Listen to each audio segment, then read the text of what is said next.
to imagine all life as you know it stopping instantaneously and every molecule in your body exploding at the speed of light. Total protonic reversal. Protonic Reversal. Protonic Reversal with your host, Conan Neutron. Broadcasting from a secret underground lair in Milwaukee, Wisconsin. A gigantic middle finger to everything that is rock about music, rock and roll, and corporate power. The thing is, though, if you don't laugh, you're going to go on a killing spree with sharpened nails. Confidence of a hero or a fool. I wasn't exactly certain which. Could not be more professional. It's only one I choose to go my life to. That's okay. It means something. It means something. And take that away. You know, that's my take. What's yours? Protonic Reversal! That's like a science thing, right? Indeed, indeed, indeed. It is a science thing. It is a science place.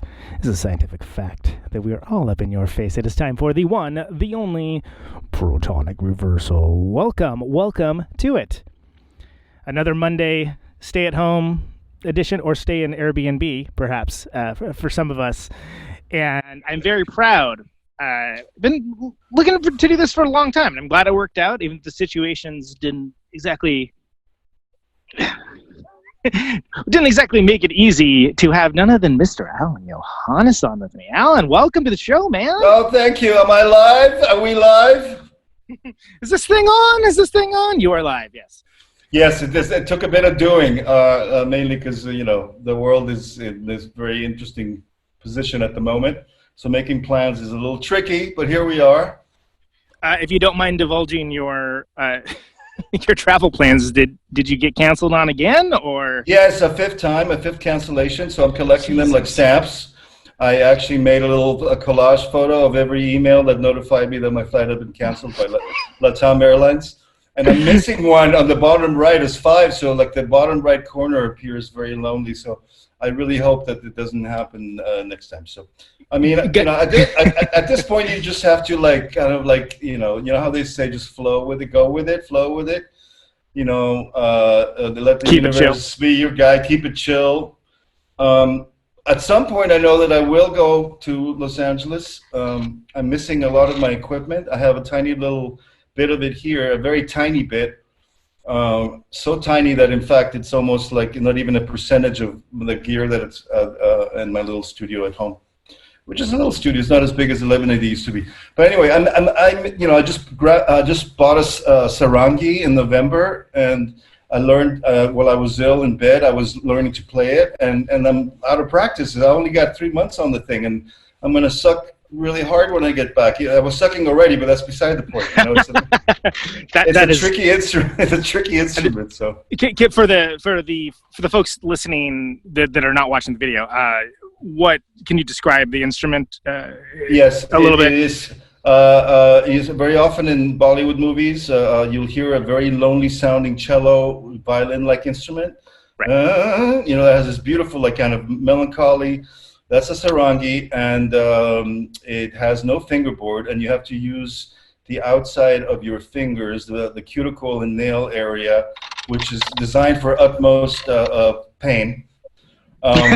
Yeah, just to make sure that you're working for it a little bit, right? Yeah, to slide up and down these gut strings. It's got quite a bunch of sympathetic strings, so you tune that to the key you're in, and then all the notes you might hit so that they resonate. It sounds like a reverb chamber.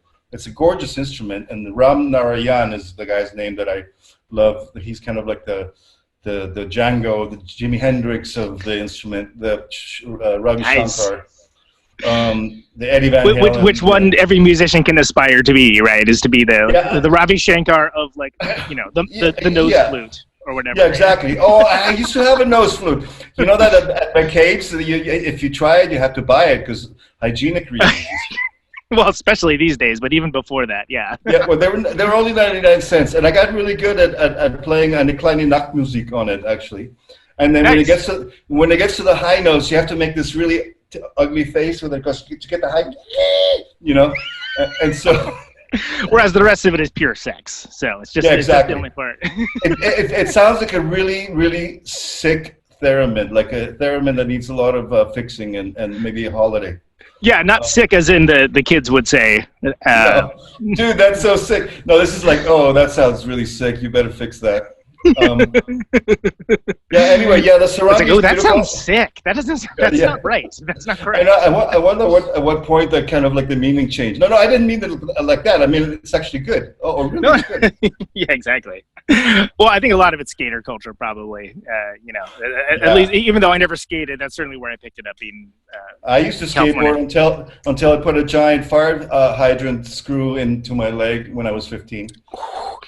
Because I had a banana board with Cadillac wheels and I didn't tighten them, and then I went in the morning when it's late for the school bus, and then the wheels came off and I ran right into this fire hydrant on Sunset and Larrabee. And almost took my leg off. And the story was that I died, and then when I showed up at Bancroft Junior High, everyone was like, "Oh my God, he's still alive."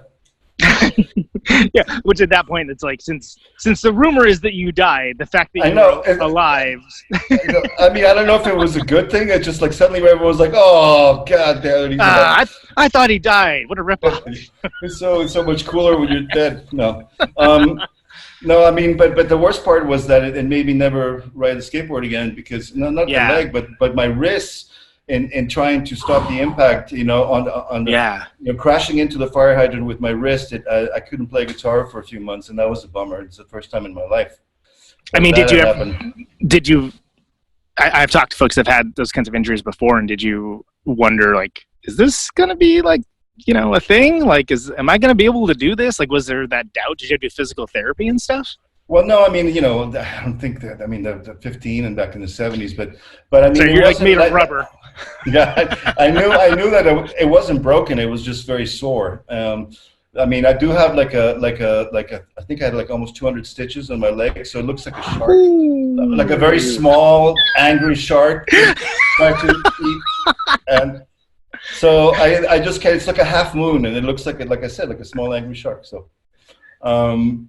So I mean, sometimes I tell the story that I got bitten by a small English shark off of Catalina snorkeling, and sometimes I tell the story that I'm a really shitty skateboarder. So, no, I mean, it was back then. I was just crazy. I love to go between cars in Laurel Canyon, and it was a thing. But I never quite got good enough. But I mean, it wasn't my fault. The wheels did just came the wheels literally came off. Yeah, I mean, when you don't tighten them enough the night before, when you get new wheels, and you're not supposed to ride till the weekend, then you didn't tighten the wheels enough, then it could happen, and then that Larrabee Hill, it's like 1 block from where Tower Oaks used to be. It's like literally 45 degrees, so you can pick up some speed. And so when they came, I literally had the choice of jumping over the fire hydrant onto like traffic on Sunset and dying that way, or taking the chance and taking the impact. Yeah, I mean. You take the L, right? That's right. Yeah. But anyway, wow. So that's that. I don't know how we got there, but So I came. Your name is Alain Johannes. Pleasure to meet you. I got here to play Lollapalooza with my trio and a couple of awesome guests. Chris Aedo on vocals and Nachoko on guitar, and then obviously Cote and Fellow. And I got here March 5th, and we had about a week of rehearsal.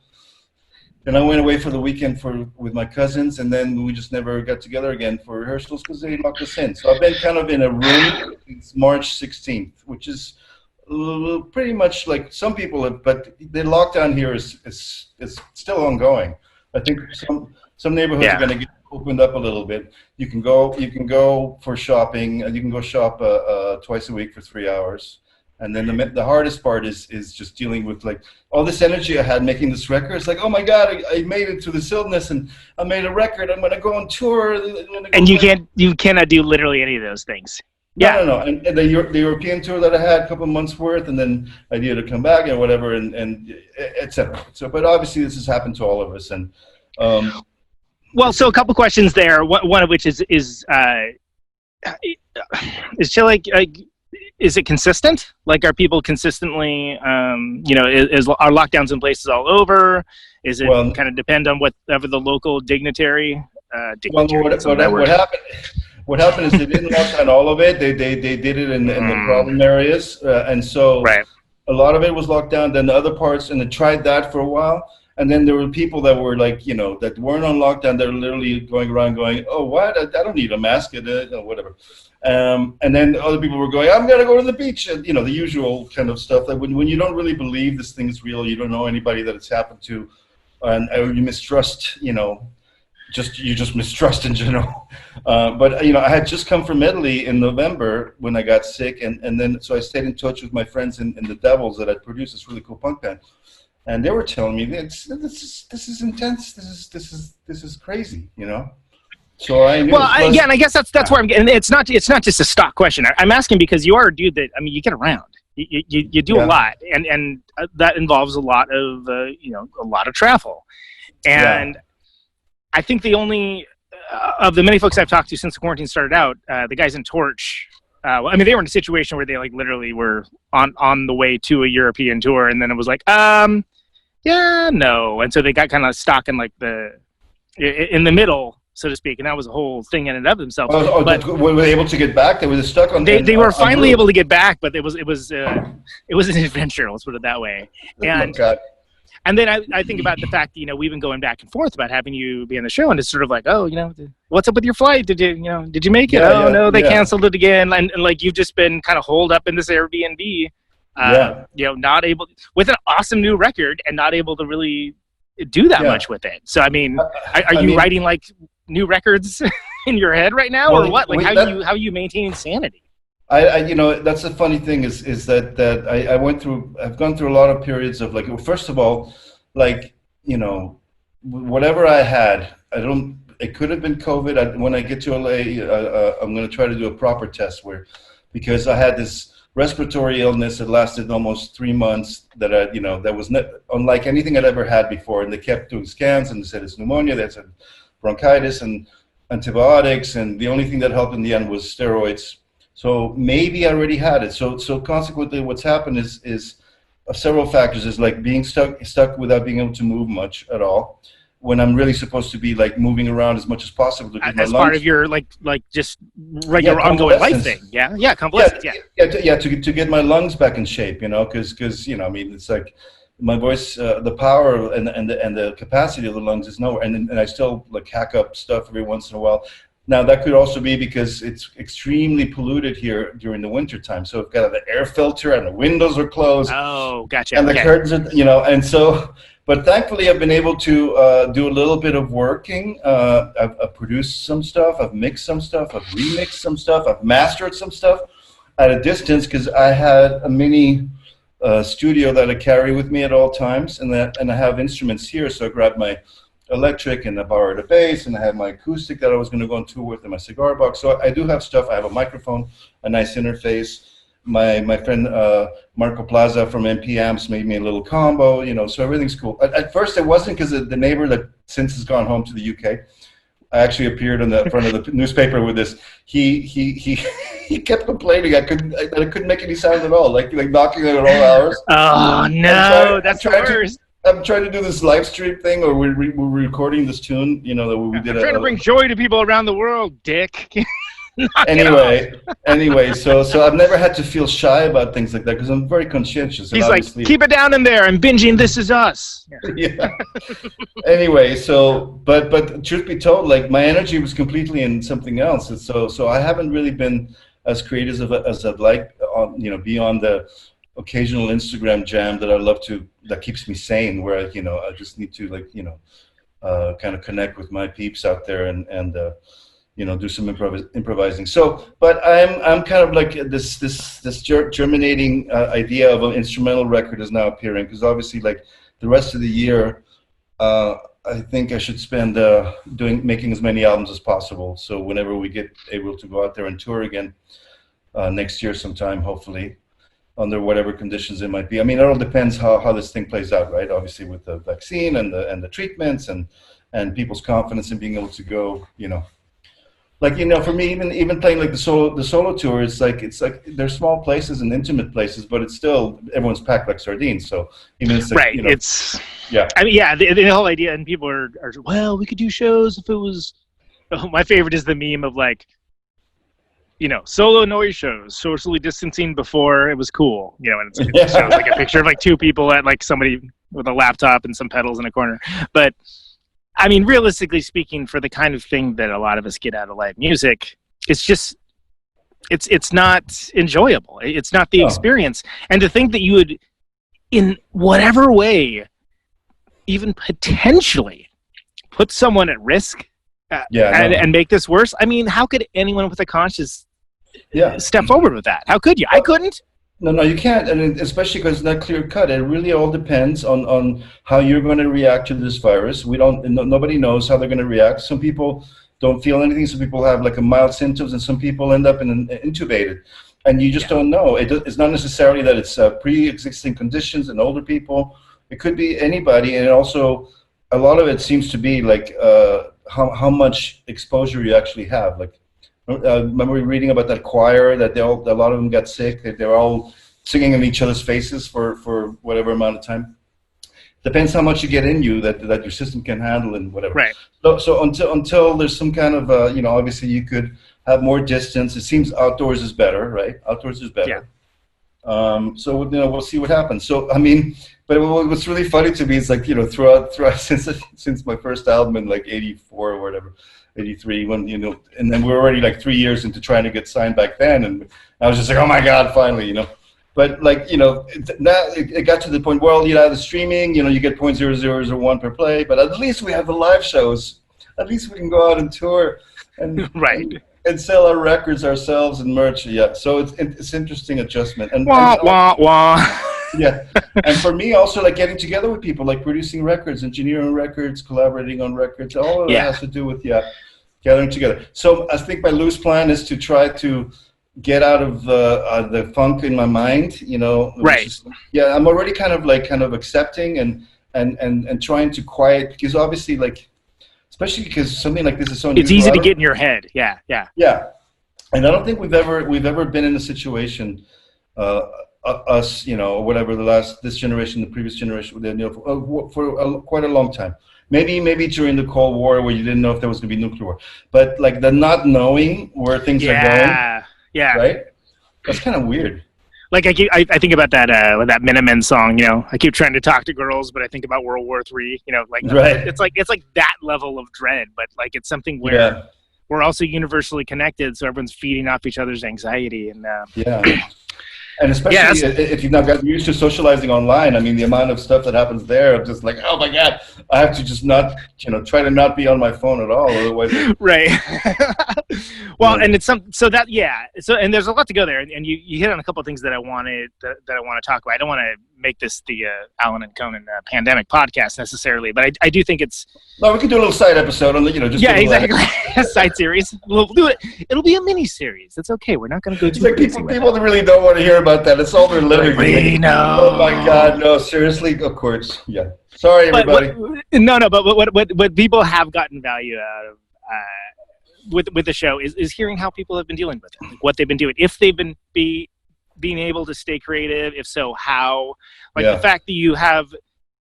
You brought equipment with you, and you at least have like something with you. Is like I was like, God, that's great. Because imagine if you weren't, right? Imagine if you didn't have any of that. I got extremely lucky, but I tend to travel with in case there's an idea that is so not only to document, but very often because I've produced so many records, and I carry a few hard drives, because this will happen. Like, oh my God, we can't find the stems for the song, or I wish we had like a mix that had just this little quieter, or where's the acapella of this, and like no one can find it, even though I've given it to everybody a million times, and I have it. I'm the reasonable guy that has it with me, so I'm like staying up in some hotel, like uploading some master files to somebody that was supposed to have them safely kept. Anyway, unlike hotel Wi-Fi, where it's like, log on here to get to your Yahoo mail, and it's like, dude, I need to move a 2 terabyte file. Yeah, I know, because you hit send, a WeTransfer, and it kind of thinks about it, and it says 25 hours, and I'm like, oh, okay, let's go. I have to leave. We have to get in the van in 4 hours. What's going to happen here? Anyway. But so and I think it's and again, you hit on a couple things. I do want to talk about the new record. I think the new record's great. It's very. So let's start there. It's very. I'm going to use the term earthy, and I don't mean that like hippie. It's very organic. That's cool. And I dug it, and it's something where, the songs are good. The playing's wonderful. Was that like a kind of a conscious choice to approach those songs that way, or did it end up just working out that way? Well, I mean, the impetus for the record had been building for a while. It wasn't composed beforehand, and the entire thing was based on trust. That as soon as I got inspired enough, or that kind of burning desire, the solar plexus burning, the energy boiling of the need to create a record was so intense that I would have no choice. Now, I was supposed to do this last year. Around spring, and then I hit a wall with some other stuff, with mental and physical stuff again. Of course, and then I ended up, to get out of that, I booked myself a tour, a solo tour, to get re-inspired or reconnected, and I did that, and then I stayed in Italy to produce. Then I got back, and I was supposed to start my record, and then instead I was sick in bed for, like I said, from mid-November until surprise, the beginning of February. Anyway, so while I had a lot of time to think about my life and where I wanted to go, and to deal with, think about a lot of things that had happened, losing more loved ones, but most of the energy was just kind of like this need to document this desire I had to move forward and to somehow process the past in a healthier way, so it doesn't weigh me down. It kind of just actually pushes me forward, like the blessing of all of the friendships and relationships and loves to be this thing, And so I had, the only plan I had was I kept loosely thinking, well, I know that I wanted it, like you said, earthy, because I kept thinking of templates like Nick Drake's records, Robert Wyatt records, early 70s records, where things hang on an acoustic instrument, and then from there everything kind of, it's a song. It's just a vocal and an acoustic instrument is a song, and everything else is kind of like serving that purpose and creating this atmosphere. So I know I wanted it to be, a lot of the wood and the strings and the percussion, and I have all this percussion that I've been collecting, shamanic percussion and Native American flutes and other drums, and then I have like my go-tos, which are the fretless EBO that I can do these little sections with, harmonium, concert harmonium, which is kind of has like a it's good. It's you've got your specific kind of baroqueness sort of locked down, like you know what each of these things can do and like cool ways to utilize them. I mean, I got a Portuguese guitar that I got because when I produced that combo in Portugal, they played me Carlos Paredes, and then I fell in love with this music, and I found myself that instrument. And so the first song, Mermaid Scream, is featuring that, and that entire that rolling the backward arpeggio, chordal sequence, and the vocal was already something that came out of me during an Instagram post. So I knew that was going to be the first song. And I'd just seen The Lighthouse, the Eggers movie. Oh, so yeah. So the imagery was like Mermaid Scream and like mythological themes, and to see it was so impactful for me that I had that kind of like, all I need to do to start is to have something to start with, And then the other thing I had was the picking part in hum and the chords in hum, which is a dadgad, Nick Drake-ish type tuning with a capo, I think, on the fourth fret. Yeah. Right, very, very much of that tradition with your take on it, and it's something that we were kind of joking around earlier about that instrument and talking about being the Django of of that thing. It did occur to me listening to the record that I think Django Reinhardt gets overused as a that's correct as a color, but like the expressiveness and the playing, and the fact that like you get so much out of just how it's all put together, the feeling with the notes, like it's a very it's an emotional ride, and it's something that thank you. And I feel like Django Reinhardt's like one of those bands like Slint or something where people just they make the analogy all the time, and it's like kind of, I guess, but like it's very Django-ish in its way. Like, I mean, obviously it's your unique voice, but It's interesting that I can't think of anyone else that can do that. Frankly, they probably exist. Maybe, I don't know, but it's an amazing thing. Thank you. There's a lot of Paco de Lucia in me that I grew up listening to. Yep. You know, yeah, and Bert Jansch, you know, with the Dad Gad and the kind of folk tradition, Richard Thompson. I thought this was the best way to present. So the only thing that changed literally, and the reason why a lot of other things happened, like I using a banjo with a bow instead of a hurdy-gurdy, which I don't have, but you know, it gives you this kind of mid-rangey sound. In Hollowed Bones, you can hear it like, and then especially hear it in Phoenix in the last song. Yeah. So you know, it sounds like a medieval instrument. Well, it's a very mid-rangey thing, and when you tune it in roots and fifths and you bow it, then holding it up like this, you know, you're gonna get that. I had originally planned to play a lot of you know, cello and horns as arrangements, but I from the first Mermaid Scream, when I tried to do that middle section, I realized that my lungs weren't going to be able to give me the tone I needed to do because it was wow. Okay, so that was a functional choice then. So that was something. Yeah, functional choice. Yeah, because I went like you know, bass clarinet, you know, just you know, went like but you got to be able to. You got to get the breath. You got to get the power behind it, or it's going to sound like. Yeah, I didn't trip. You know, one thing I always prided myself on is I'm not a technician on these instruments, but I do know how to get a good tone on them. And when that was, I immediately shifted gears and instead of tripping out about it, because the other thing that kind of that I kept as a mantra, I always get into these zones when I make solo records. Spark especially I felt Natasha's presence, and then this one, that happened again, and it took me back to the days of Euphoria Morning when Chris, Natasha, and I would be working on stuff, and I kind of felt them around me in this kind of like, you know, kind of dreamlike way, you know, because I was in such a zone, and thinking was the last thing that happens to me in that state. I just trust, and I'm almost like trying to catch up with a transmission, like taking notes like a court, you know, the stenographer is like, and then he said, you know, it's almost like the court stenographer. Yes, that's kind of my function because this other mental trick that I did is like I imagined the album already finished, right? In the future, it's already existing. And then also being a fan of quantum mechanics and you know, all that other kind of esoteric science, I just thought, well, the record's already existing. All I got to do is like listen for it and just kind of copy it, you know.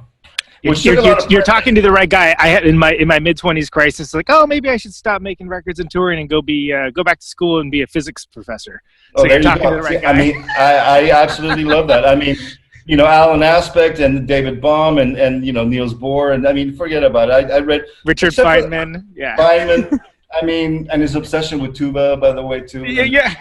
And the you know, anyway, so I had all these books, and the thing is that you know, where I stopped was where I actually needed to do some hard work and figure out what the math was doing. I figured they figured that out.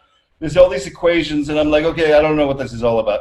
Like the quantum mechanics books with the very technical ones, I was like, I'm more interested in you do it and then tell me what it means in terms of reality, you know, or its lack of definition, as it were. Whatever, even if it's just a mental trick, it took a lot of pressure away because the album's already finished, you know, it's already finished. All I got to do is just kind of like tune into it and have it dictated to me. So that's how in 12 days I managed to do the record, including writing it. You know, I mean, all the lyrics were written on the spot, the day of the recording. Have there been any other records that you had sort of done that way, like where you kind of had the end result sort of already in mind as like a fixed point, and then gotten, you know, wrote the backstory, like Primer? I don't know if you ever saw that movie, but I guess it's I guess it's meant to be called primer, but you sound like an idiot when you say primer. It's like really, it's an English word. Anyway, doesn't matter. But like how there's a the non-causality. Yeah, exactly. It's primer in one and primer in the other parallel universe. I'm in the wrong universe. It explains so much. If the pronunciations touch each other, antiphase, just everything blows up. No, I mean, Spark was like 4 or 5 days of very intense, and then Fragments. I already had the fragments on my Instagram, which has been my sketch pad for 7 years, you know? Yeah, so and that's something I want to talk about, because there's a lot of people that do the playing guitar at the camera thing. Yeah. And my patience levels are all over the place for it. But I always enjoy yours. I think yours are very you. interesting.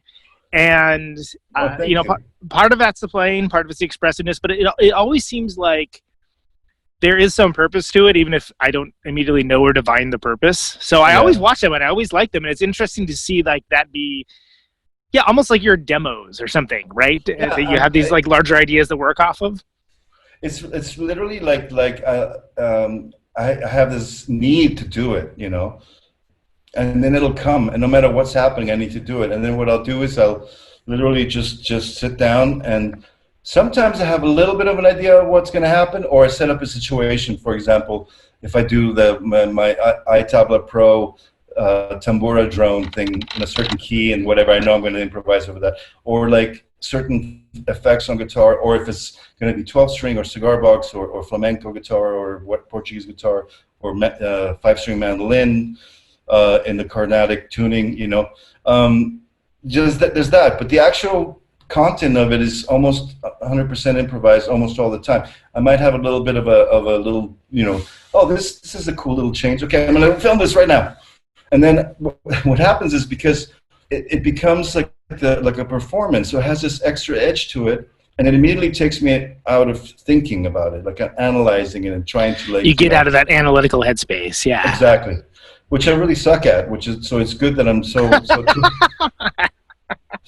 Well, I mean, that maybe that speaks to a larger question, because this is something where, you know, producer hat comes into play as well. When it comes time to arrangement and, you know, finding like what's good and, you know, what needs work or like what needs something else or whatever, like how do you sort that and how do you order that? Because I feel, and the reason there's a point to that sort of generalized question, because I feel like before I really knew about you as anything other than a name, I went back and actually listened, not sequentially or anything, but I listened to a bunch of your records, and I noticed certain things where it's like, oh no, that's a total Alain Johannes part, or that's a total Alain Johannes thing. Oh wow! In a good way, but it all was value added. It's always things that was like, you know, something. Sometimes it was like, oh, there's something that, you know, maybe was taken out, but there's there's a thing there. So I mean, obviously, you've made so many records, and you've had this life in music where you've done so much. But what do you think about when it comes time to arrangement? Like, what's your overall mindset? What are the trip falls and things that you've learned to watch out for? And you know, like what can you give as far as mountain man on the mountain giving some wisdom to the songwriters of the world? No pressure. Well, okay. No pressure. Okay. Well, here's the thing about that. Well, I'm not very good about the like I said, I'm not analytical, so I will go very much intuitive. But there's obviously certain things that I immediately come to mind texturally, depending on the dramatic arc and the feel of the song, you know, like things that, and I love things to work together in a way that they're almost like sometimes there might be a really subtle sound that's just behind things, it's adding a tension, and some things that are supporting what the melody and the main instruments are doing, and some things that are pushing against them to create again more tension.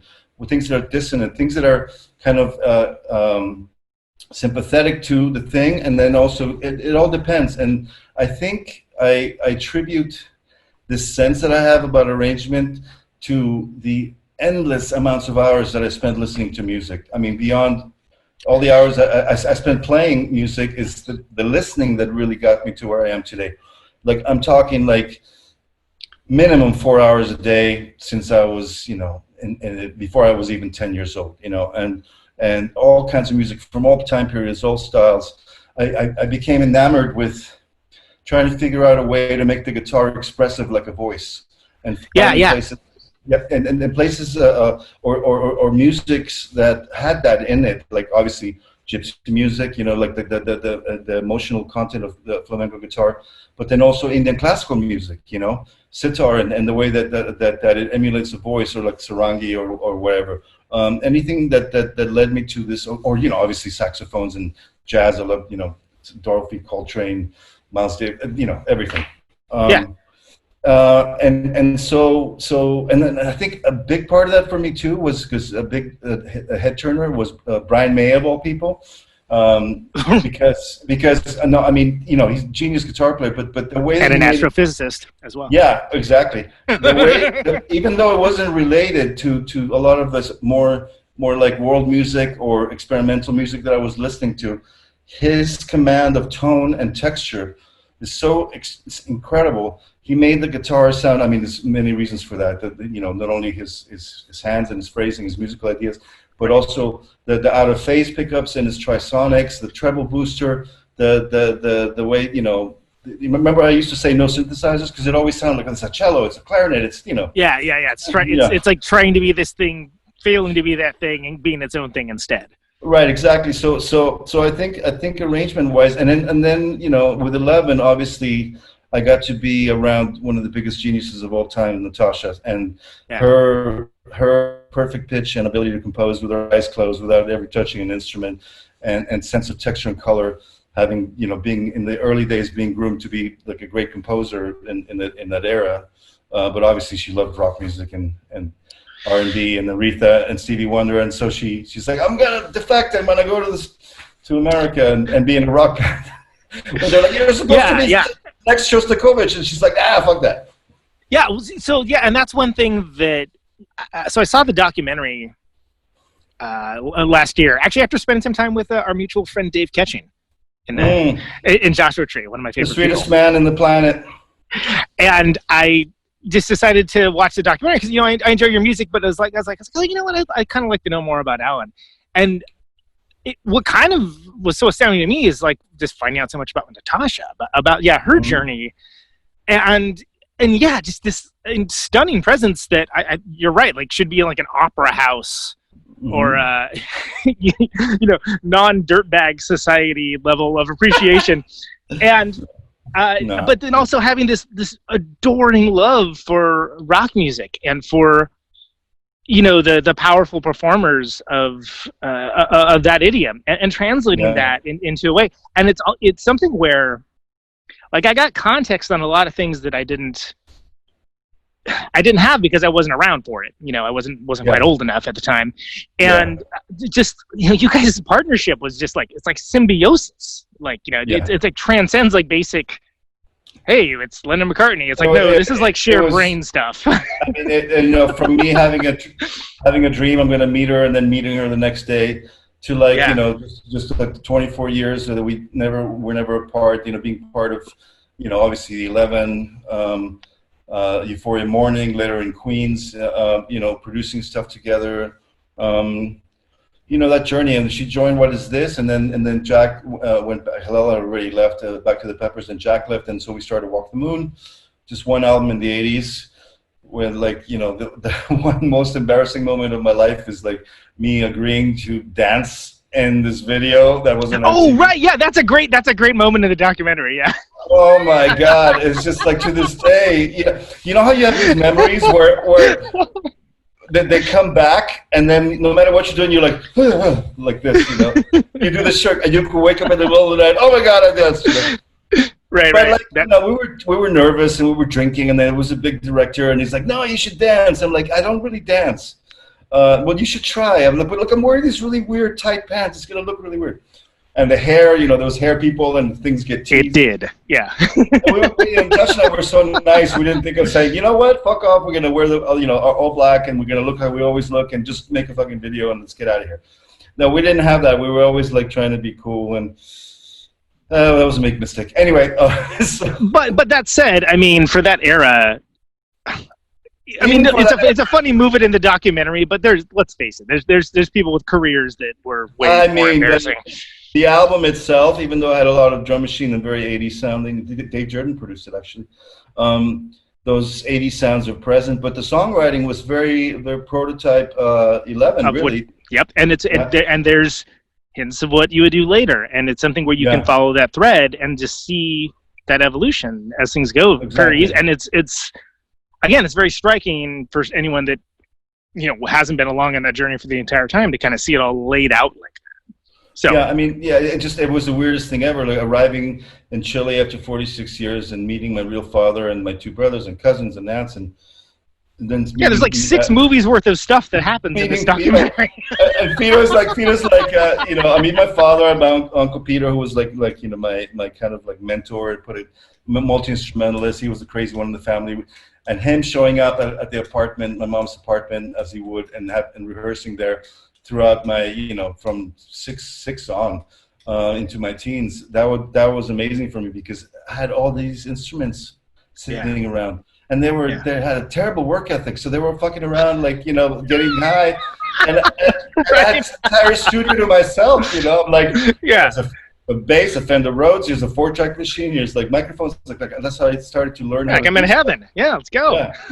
You know, like distortion plus pedals, like, you know, flutes, his flute, his trumpet, all this stuff is sitting around, and I wanted to emulate him and stuff, and you know, so all that was a huge part of it. But it's just so weird, like when he asked me, when Fito asked me, the director, so we're thinking of making a documentary about you. I'm like, really? Oh, okay. Just okay. And we're gonna be really invisible. Just every time you show up, we're gonna film too. And then every time you do anything, there'll be cameras around. But don't worry, we won't be dicks about it. And then when your famous friends come, can you please arrange for us to talk to them? And that was the deal. Yeah, no pressure. Thanks in advance. And then, like, you know, 7 years later, the thing is finished. And a lot of stuff in the movie was happening in real time, you know. So, it almost seems like it was something where nobody really knew like how it was even going to end, right? Because so much stuff happens, and you know, life happens. I mean, you know, whether you're ready or not. Anyway, it's a strange thing to have a movie, and you know, still alive and have a movie about you, and you know, whatever. But I think he did a really respectful and cool job, and I've only managed to watch it once, and it was literally weeks after Chris had passed, and I had to go down and ask questions and play a couple tunes. And I swear that was the most intense moment, like to watching that movie, and then the charge that it gave me, like seeing everybody up on screen, and then not knowing all the sweet things that people had said, you know, obviously Josh and Matt and Kim and Ben and Lanigan's like, yeah, sure, I've heard of it. He said all kinds of awesome stuff, but like they just used that one little thing because, you know, probably their English isn't very good, so they didn't know what the hell he was saying. I'm kidding. So anyway, but it's all great stuff, and it's something where I think that's, you know, it may sound weird, but it's almost like that's a good introduction into your world to kind of understand like where you're at now with doing this stuff and where you came from. Yeah. And I realized I took you off track with answering very diligently a very important question about arrangement. But I think it's also not a lot of people get documentaries made about them, man. Like it's like it's interesting, and it's something where it's even more interesting that it's a good one. Yeah, I mean it's a miracle. No, but he did a really good thing. I think when my sister answered that I'm going to call this a love story. I think that he finally realized the angle, as opposed to like this, you know, national pride about me being Chilean, you know, which is a big part of it. But at the same time, me reconnecting at a time when, like, to close the circle and meet my paternal side, the entire side of the family that I'd never known. I only knew existed since my late 20s, and then finally meeting and connecting and having a few years, you know, before he passed away was really beautiful. And also they helped me to understand a lot about the mysterious aspect of me that I didn't really see in my family on my mother's side, you know. It's almost like that could have been a movie in and of itself, just that path of discovery and you know, finding. Like in no uncertain way, it's something where, you know, seeing you like connect with the Chilean folks and like having everyone kind of like vibe with it and be like, oh wow, that's so like that's so like everyone's looking for that, right? Find your people. It's so beautiful, and they were paying attention all this time, and we'd become this iconic band, even though in the States the labels had never properly promoted us and couldn't get arrested in the States, but I mean that's the thing. It's like it was our friends that helped 11, you know, Soundgarden taking us on tour, Pearl Jam, Queens, you know, that was how we got in front of audiences. You know, obviously it'd be nice if after the show they could find an album somewhere, but that's beside the point. You ask too much. Yeah, no, but it's a beautiful thing. You know, it's we knew going into this that we were going to be extremely guarded of the music, like protecting it and never make concessions, and except for the dancing bit in the video, which is actually as a narrative point, it's great because it provides a counterpoint to a lot of other stuff, and it's something where it's like, man, who amongst us hasn't had like a moment like that where you're like, well, can't take that one back. Yeah. I got it's not even that bad. It's just a little goofy. It's like, oh yeah, well, you know.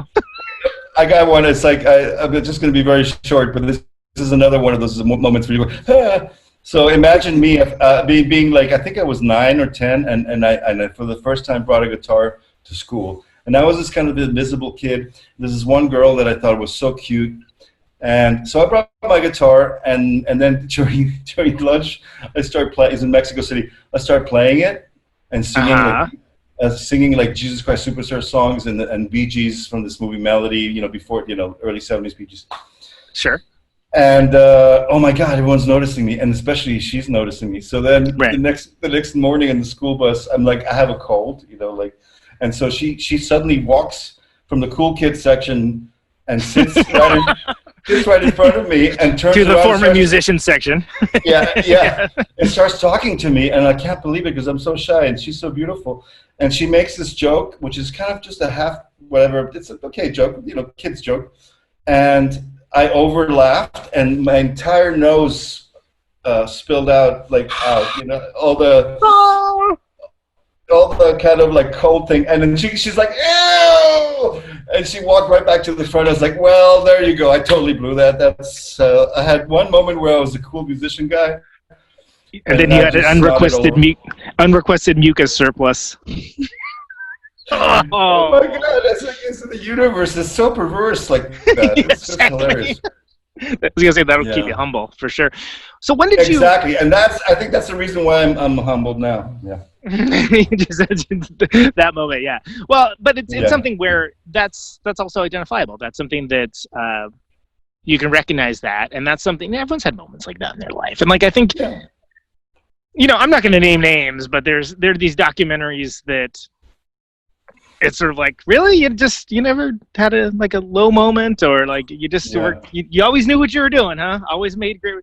And then my favorite is the ones where it's like, oh, they made all these great records, and like, oh, and then there's this 5-year gap. You just didn't do anything there. I thought you made a record that was okay. Fine, whatever. That's a different kind of documentary. Yeah, well, that's the thing is that it's all process to me, and like that's why I keep getting excited about the future, and I never really think that I've arrived or learned anything. And even especially as a producer or engineer, it's like I don't have a bag of tricks. Like I will discover some interesting things, like do some unusual things that yield great results. But that was for that project in that moment. It just appeared contextually, and I'm not going to go to the next record and go like, okay, well, check this. Well, okay, you can play me the song in a minute, but I got this idea, like the Clear Mountain pause or something, where it's like, oh, he always does on every record. There's a pause, which now it's like it's digital, so it's like anyone can do that. But so I wanted to get into that because I think it's interesting that you talk about speaking and serving, speaking to the song, serving to the song. Exactly. Using these different elements, these different instruments to accentuate things, whether it be conscious or subconscious. It seems like it's a process that is ever changing, ever growing. When you first started working on other people's stuff, right? Mm-hmm. Like, did you approach it more gingerly, or was it more like, all right, let's just have some fun here? Like, what was... How did that because for me it almost seems like playful isn't the wrong word because it implies a lack of seriousness, and it's definitely serious, but there's wizardry there, and I find with the best producers, engineers, there usually is, but everyone has their own path for how they get there. So how did it start off for you, and like what was how do you find that line and that comfort level? Yeah, exactly. I think well, obviously I'd had some experience recording myself, and then Natasha and I had a little setup in the 80s, and then we were engineered and produced for quite a while. We had we were just a band, but then we started to realize that some of the potential of capturing what we actually meant didn't need to be a trade-off, didn't need to be a compromise. If we could only do it on our own. But back then, you know, you'd have to have a lot of money if you didn't have a label. You didn't whatever. have the technology to do it. The affordable technology didn't exist yet. What really saved us was when Chris stayed with us in 96 and into 97. We did Sun Shower. We had like a little 8-track recorder. You're talking about Cornell, right? Cornell, yeah. Sorry, Chris Cornell. You know Chris. Yeah, Chris Cornell. So we did Sun Shower and Ave Maria, and then he invited the president of A&M to hear our stuff, and then Alcafaro loved the music and offered us a record deal, and the record deal was, you know, back then would have been a good record deal, like $200,000. And Natasha had this crazy idea to go into his office and ask him for that money as a PO to a music store. So he would trust us. We buy the studio with all this money, and then we deliver you the record as producers, engineers, and artists, you know? And for some crazy reason, he agreed to this. A little unorthodox, but you know, very smart. I mean, it turns out it had never happened, and so that's how 11AD was born. And so we you know, I went to the West LA Music and picked out all the gear. You know, some nice stuff, Neumann's, Neves, you know, whatever. I didn't realize how much cables were going to be. Just cables was like 30. Oh anyway, cables are the thing, man. That's cables, like good cables. Like, oh, you want good cables? Okay. Like, imagine like spending all this money on a Neumann and a Neve, and then having just like shitty cables. Like, okay. Yeah, that's like getting like a Porsche or something, and then putting in like the lowest octane gas you can. Exactly. Like, you know. Exactly. So I knew it had to happen. Anyway, setting up that, recorded Avant-Garde Dog. Then Chris came over and we worked on the demos, developing songs for Euphoria Morning, including writing songs with him, you know. And then when it came time to do the record that Daniel Lanois was supposed to produce, and Daniel Lanois canceled all his projects, and Chris is like, what are we going to do? And then Natasha goes, we're going to make the record. We have the studio. We're here now. Let's start. Okay, boom. And that's how. So anyway, so that was the most intense recording. Even Avant-Garde Dog was pretty intense because I had Natasha, like, you know, basically like she was like the queen, like, no, this is not working. Make it, right. You know, this needs to be more like this. Make it sound more like that. And so I'm like, okay, what are you doing? So that was really good for me to figure out that stuff, and then, you know, and having more pro gear, and then had Chris and Natasha, you know, doing it, just trying to find all these sonics, and we had like 7 months that we took to make this record really gingerly and relaxed and chill, because, you know, there was no budgetary concerns and nobody. Yeah, exactly. And that was like 99, so that was post Soundgarden, but before he started playing with the Rage Against the Machine dude. Right, like he was he was probably in a pretty interesting place as an artist, just himself, I would imagine, right? Yeah, I mean, it was 98 into 99. Obviously, we were, you know, he was really interested in exploring other aspects, you know, like the R&B, trying some different stuff. Yeah. Some proggy stuff, whatever. And so we could, because we had. You know, we had the three of us, and then we'd invite friends to come over, like, you know, play drums, you know, bass, whatever. I played a lot of the bass and guitars. Right. Tasha played all the keys. She did a lot of the arrangements. You know, it was just a magical time. So anyway, so then then what happens is, like, No Doubt wants me to engineer the record with Clint Ballard producing in a big studio, and it's a huge budget. And I said no. Big band, yeah. No pressure again. I was scared shitless. Like, I've kind of recorded here at the house, but this is like, we're talking like, you know, this is a big deal. Studio that's like $3,000 a day, and like, you know, whatever. Anyway, I said no like a bunch of times, and because I didn't feel. I didn't feel I could pull it off. I didn't want to like get in the way. I didn't want to be the person that wasn't delivering what they needed. And then they kept saying, no, but you got to do it. And then Tasha said, come on, you got to just go. I said, okay, here's the deal. I'm going to go try. And if I think I'm not doing a good job, I'm going to fire myself before you guys get a chance to fire me. And Glenn Ballard's like, fair enough, you know. And then I get there, and then I realize, like, okay. And I get the lay of the land. And obviously always ask help of the people that live in that studio, the engineer and all this other stuff, and you know, I realized that I had this kind of like different way of looking, slightly different way of looking at it, because I was really concerned with the source, you know, with the sound of the amp and the guitar and the thing at the source, you know, and then figuring out how to translate that. So, you know, next thing you know, it's going really well, and then engineer that record. And then Natasha and I started producing and at the house, and then, you know, engineer some stuff for, you know, Queens and 11 toured together. Then we met, you know, we became friends. He asked me to engineer a bunch of B-sides at Sound City for Radar R. Then yeah, I was guessing you like mixed some of those, right? If I remember correctly, and that yeah. So is that where you guys knew each other before, but that's when sort of the working relationship? We really actually became friends and met in that tour where we opened up for them in 2000. You know, Radar R had just come out.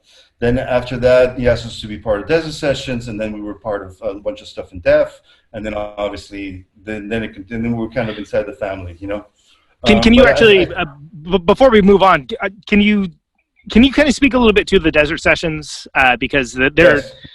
As you might imagine, it's a big deal on this show, and just like, you know, if nothing else, just like mindset and approach and the idea behind it, not the least of which is that just, you know, it's a special and unique thing. So can you give me your take on being invited to that, what you thought it was going to be, what it was?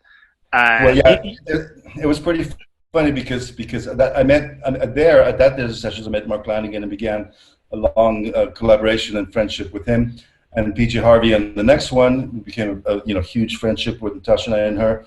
Well, what happened is basically Josh, told me about this idea, this thing that he'd been doing, and he'd done a bunch of them already. And it's his house in the desert, and we go there for a few days, and we together just write and record a record in 3-4 days, 5 days, whatever it is, you know. And to me, it sounded like heaven. And I remember Natasha saying, "Oh God, there's a desert." It's like, you know, I have a thing about the desert. She had a little bit of a desert phobia, so she didn't come out. You know, like because of creatures or for the weather? I'm not really sure. Maybe some kind of like a thing, like you know, forest, beaches, mountains, but desert for her.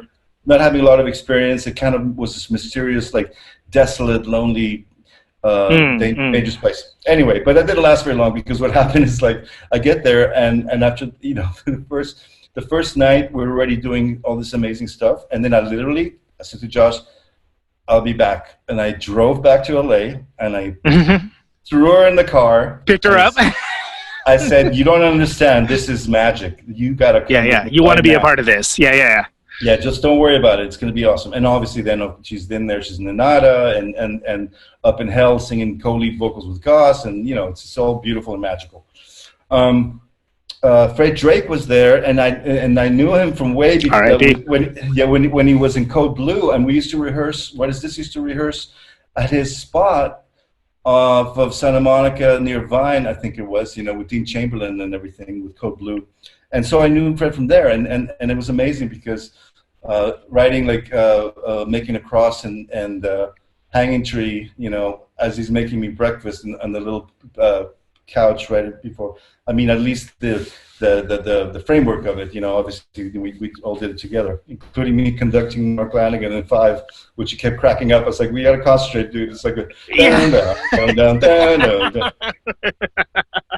Anyway, so then it's just this magical thing, and then 9 and 10. And it's just I remember the ones with Dean Ween and Twiggy, Jordy White. Polly's there, Goss is there, Joey's there, Freeze. I mean, catching always. Brendan McNichol in the first in 7 and 8. And so you have this. There's so many things happening at the same time. Like there's things being, obviously one thing is being recorded and another idea is forming, and then it just happens. And like in Making a Cross, like I sing the first verse in the high register and the second in the low register. This is not a plan. This is until Josh goes, "No, you only get one take." I thought you thought you were going to be able to do a couple more tracks on it. Yeah, I thought I'm going to do one pass and I'm going to see which register is. Yeah, see which one I like. And which is you usually start with a low and then you build to the high. But no, in this case it goes the other way. And so I was just like, oh man, it's so mad, because obviously then it made the space for them to sing the BBs, and everybody. Piano bench breaks. I mean, the amount of laughs, the amount of stuff, and they so charged, like people sleeping in little bits here and there, and and it's just like the energy. And then the main thing is that it was not only at Josh's request, but also the conceptual setup to it is that, this is where you leave all your complications and hang-ups at the door. You have to trust, and I think people are get to jump over that wall that they might not have been able to in their own music, where they might have to have a process that's a little more involved. Obviously still creating incredible music, but this requires, for this to be pulled off, it requires especially so many, I'm not going to say egos, but we can say egos, or people that are used to doing things for themselves a certain way. And so now everybody has to come together and leave that and just trust that it's going to work out. And so I think just by osmosis and an empathic feeling in the room, that everyone's in the same boat, And everyone's on the same equal footing. They don't really know quite what the hell's going on. Yeah, exactly. Exactly. And because it's just what Rancho and Joshua Tree is like. There's a certain powerful stillness there. There's like a magical feeling because you're so far away from any kind of interference from the city, light pollution, anything. Anything. Culturally, like there's no distractions at all. It's not like, hey, let's go down to this bar, so and so's playing. Yeah, it's like, I mean, it's exactly. So. It's a very special thing, and I'm very happy I got to be part of two of them. There was something I think I can't remember if it was a quote you had or it was Josh, but I inadvertently stole it, where it was like, everything there is like, think of everything the way a studio should be, and this is exactly the opposite. Like every part of it is wrong. It's wrong, but it's amazing. But it's wrong. It's not correct. And if you look at how to set up your studio in tape op or whatever, you don't do it this way. This is not correct. Well, what's so funny? And I love that. Me too. It kind of reminded me of like 11 AD too, because it had that kind of thing. We did Eagles of Death Metal, Peace, Love, and Death Metal, the first record, and part of the second. It's just kind of like a musician. Those are my favorites, by the way. Thank you. I mean, the tile room at 11 AD that's the drum sound for Peace, Love, and Death Metal, my little Gretsch kit and stuff. Which and it's funny because it's a specific sound, but it sounds huge. Like it sounds like kick-ass rock and roll drums is what it sounds like. Exactly, which is what you want in a record like that. Yeah, and he's playing on Jesse's playing on some like tiny little cracker box amp, and in stereo with the DI outputs going into the signal as well. It's like a crazy fuzz. All that. It's just magical, and I think it's that's something that now has continued into people's home setups. Obviously, technology's gotten to the point where it's pretty high quality. If you have good ears and good taste, you can get some incredible recordings with just a little, interface and a MacBook and some good speakers and headphones and even good microphones are affordable. And so that's a great thing. So though obviously, like I when I produced that combo, we recorded at this studio called Namouche in Lisbon that is just magical, and Auditorium Novecento in Naples that's been around since 1917, where they were like early cylinder recordings, and these rooms are magical. They look like those Capitol or Abbey Road rooms. You and your newfangled tape reels, like cylinder, man. and we use tape just now with this cool band, The Devils, this cool punk band duo. And we use the tape machine, it was pretty amazing. Well, okay, so then, and thank you so much for speaking to that, because I think it's something where, like, the mindset of the desert sessions, I think, is something that is as important as the location, and it's something where you need an environment with people you trust, or that you have to trust, I guess, to get that. So, was that the was that when you met Polly Jean? Had you known her before? Jury 9 and 10, I think. So this would be 2003, 4, or something like that. Which she's pretty good, she's all right. Yeah. Oh my God, I've been a huge fan. But you know what's funny? I have this thing. He's amazing. About like hearing artists and then knowing that I'm going to meet them someday. It might take a decade or two, but eventually we become friends. It's never failed me, that feeling. Yeah, and we drove out there, Josh, Polly, and I, and then obviously, like, you know, that was an incredible set. And then she moved out to LA, and we'd hang out all the time with Natasha and stuff. And then, you know, it was part of Hope 6 and everything. You know, it's just it's a beautiful thing. Yeah, so that's a record. I'm sorry, I didn't mean to interrupt, but that's a record I'd like to know. It's an interesting record, real cool record. Yeah, we had amazing fun. You know, you know a little bit the history of it, right? I do. It was recorded. Yeah. Yeah. Can you? I know all about it, Alan, but if you could tell the listeners.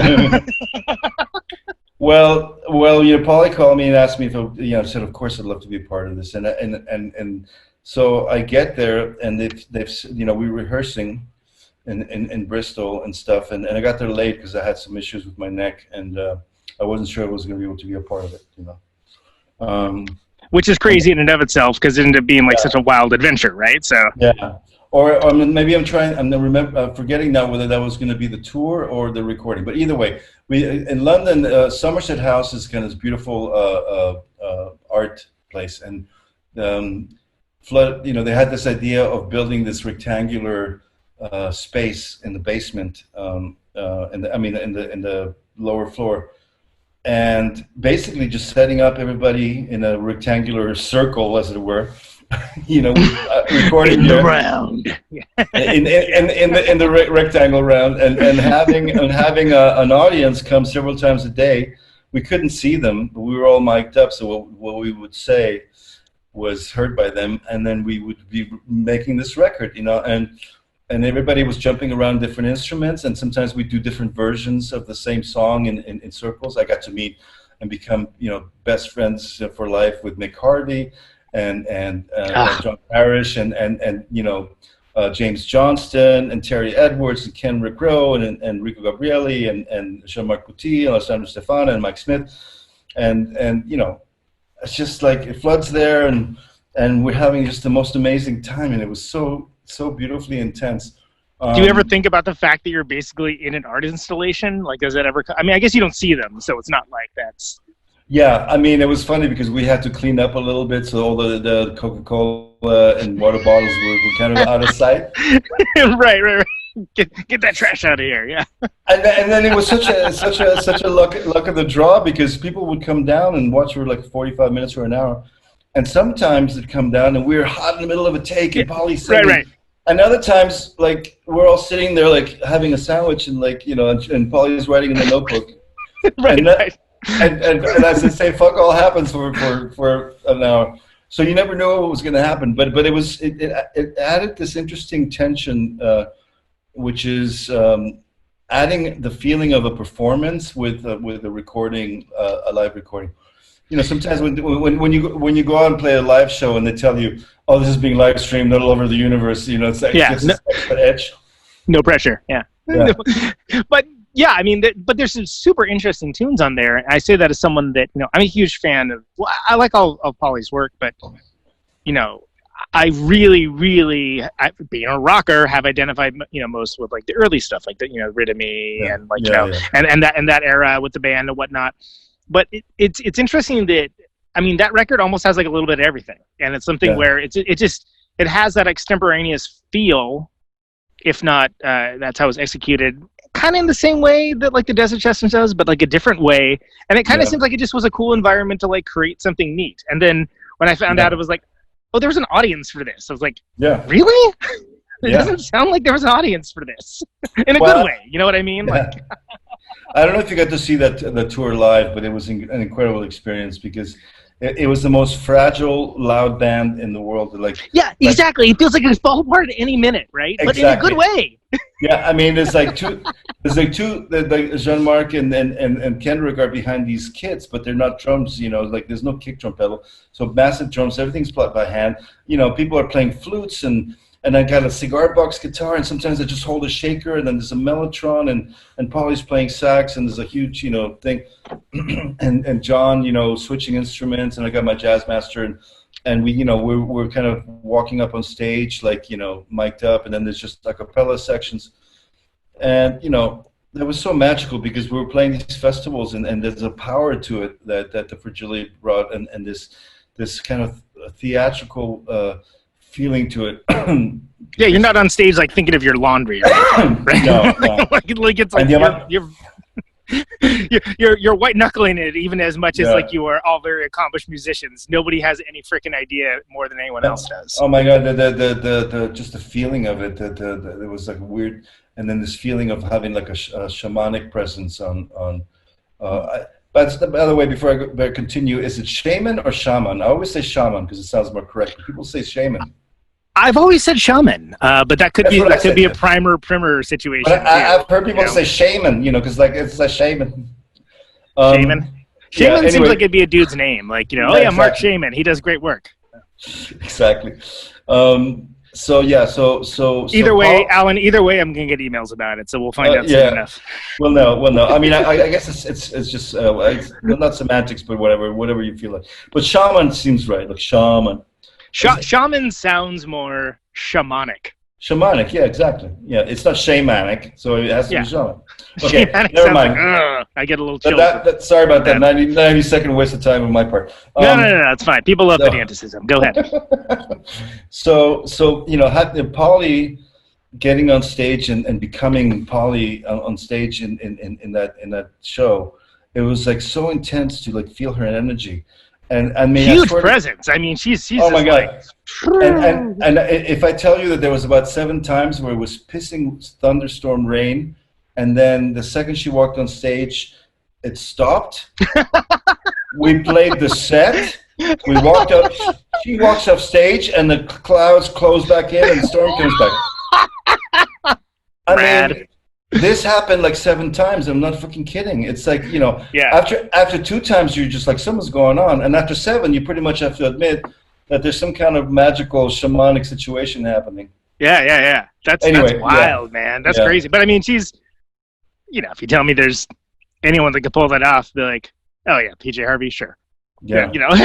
There's a short list of people like Nick Cave, PJ Harvey, Tom Waits, maybe. Yeah, exactly. But it's like, okay, you have control over weather, sure.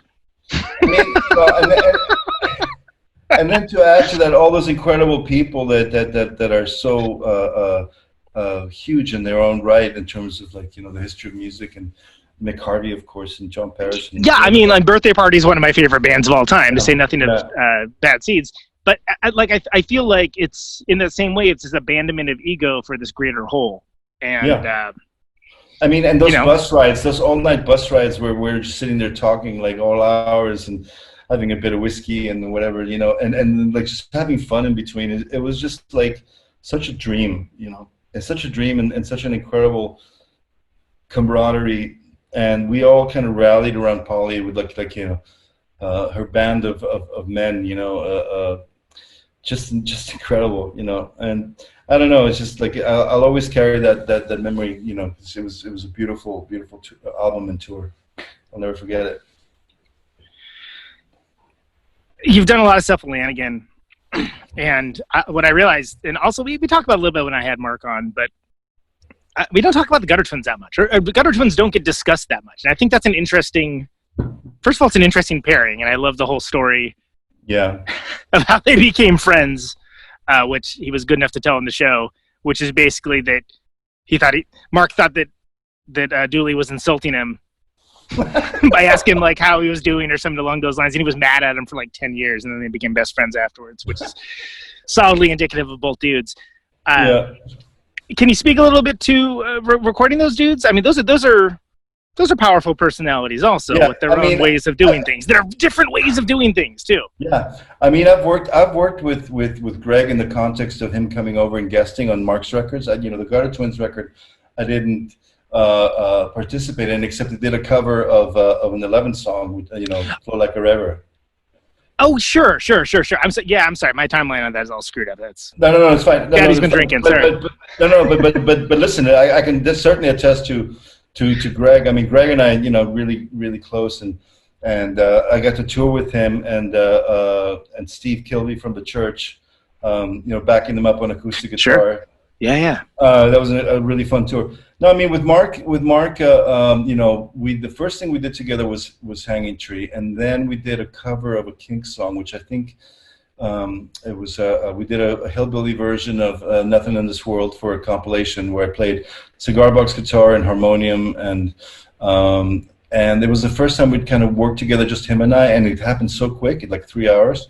So that kind of like, I guess it was in the back of his mind that we could have this kind of shorthand, for the future. So then during Bubblegum, I collaborated with him on 4 songs where I played all the instruments like Head, Morning Glory Wine, Driving Death Valley Great Blues. tunes. Yeah, Thank it's a you. good record. And then after that, starting with Blues Funeral, we started this collaboration.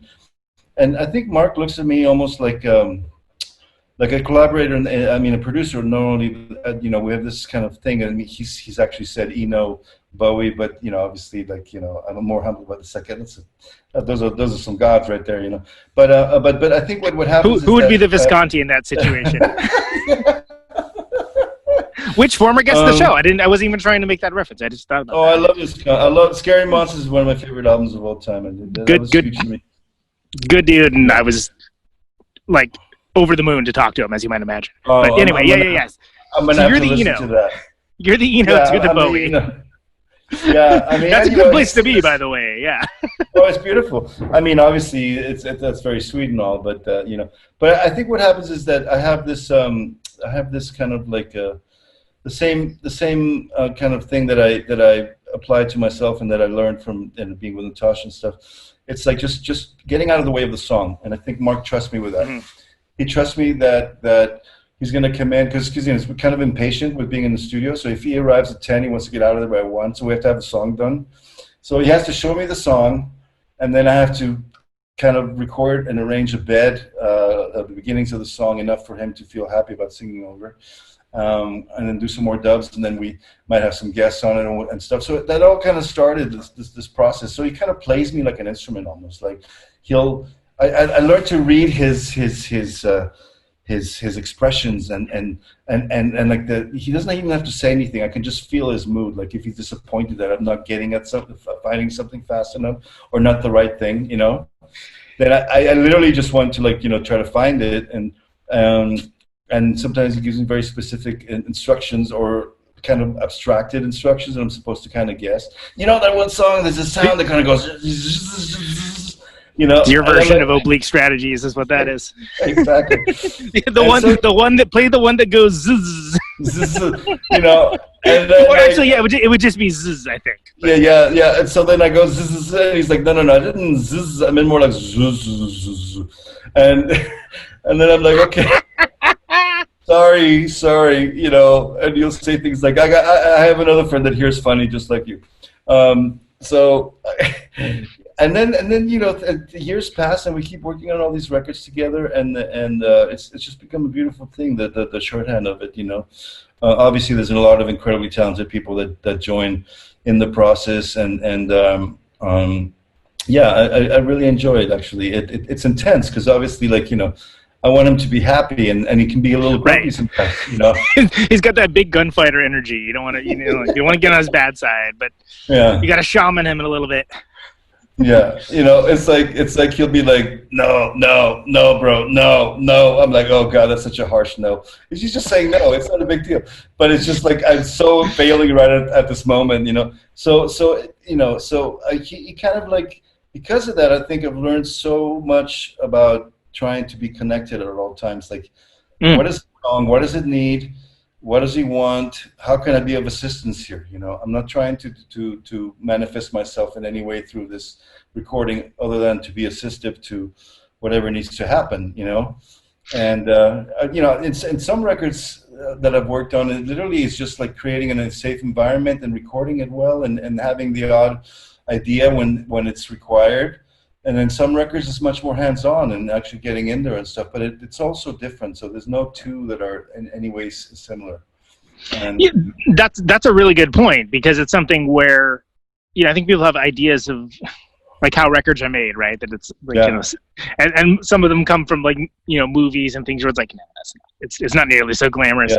But sometimes it comes easy. Sometimes it's a little bit more work. And yeah, you never know. I mean, whatever it takes. It's if you're, especially if you're out searching for something that you don't quite know what it is. You just know when you hear it, and you're going out into something, and then just the idea of stretching. You know, some environments require tension. You know, I mean, I'm not a person that brings tension. That's not my natural state, but I can handle tension. It's not my favorite place in the world. but you can deal with it. You're not going to like crumble under the pressure. Because I don't take it personal. It's nothing to do with me. It's like if there's tension in the room, it's just because haven't gotten there yet. So we just got to keep pushing. You know, sometimes it's good to know when you're pushing too much in the wrong direction, and time to take a break from it, and time to not take a break from it and keep pushing and pushing, because this eureka aha moment is going to appear at some point. And then, it's going to create something that's really special that might not have happened if you just kind of gave up or were uncomfortable about making other people uncomfortable. Right. So talk to me about, like your Mark Lanigans versus like your PJ Harveys versus, sure, let's throw Josh in there. Like these huge personalities in their own way that have their own presence and their own way of doing things. Like, navigating around that, like how's the best way, what's the best way to break the ice with that kind of thing to get what you need? And can you speak a little bit to the psychological aspects of that? Because I think that's something that's rarely discussed. Yeah, it's true. The psychological aspect. I mean, I think. Well, in terms of the three you mentioned, we're talking about connections that come from a feeling of friendship and family. And obviously now is the time where this album is being made. So depending on who it is, there might be a direct request or command, or an environment is set up in which something you need to be in tune with what everyone's trying to achieve together. And I think one of the hardest things I would imagine, but that is to get insecurities in your own mind out of the way. To the point, I mean, not out of the way completely, because you need a little bit of that tension, and you want to be assistive to this thing that's happening, but not to the point where you neutralize your own talent or your own ability to resonate with what's happening. Everyone is different, and everyone requires different things of others if you're in the room with them and they're the leader of the situation. And so I think having an empathy that comes from being an artist yourself and having history of being recorded, like when did I feel uncomfortable? When like a wrong time comment, can really throw a spanner in the works. Like somebody saying something, somebody comes into, inviting people over, come over here, and somebody sits down on the couch and says something really like, I don't like this part, or this bridge sucks, or whatever they say. Throws a Molotov cocktail in the room, like maybe by accident, where it's like, thanks a lot. Oh, this reminds me of like Peruvian acid rock or whatever. Though I love Peruvian acid rock. Anyway, so it really is. It goes back to the same thing. It's like, we're all in this together. It's a family feeling. It's a team unit, and everybody needs to kind of like sense when because you don't want to talk about everything. Okay, you have to do this and you do that. It's kind of inferred, implied, and you have to kind of sense when the dynamic changes. Sometimes somebody's is leading, and sometimes they get lost. So instead of making them feel uncomfortable, and you're just passive now, waiting for them, and they feel like, oh shit, I'm wasting our time, you kind of rise forward. Somebody has to be now not the leader so much as in like the flow has to keep going. That's the main thing. There's this song that wants to be created, and this recording of the song that needs to be created, and so we need to keep it going. And sometimes it can be like, what? It's like, it's okay to pack it in for the day. It's okay to walk away. No when it's time to call it. Movies.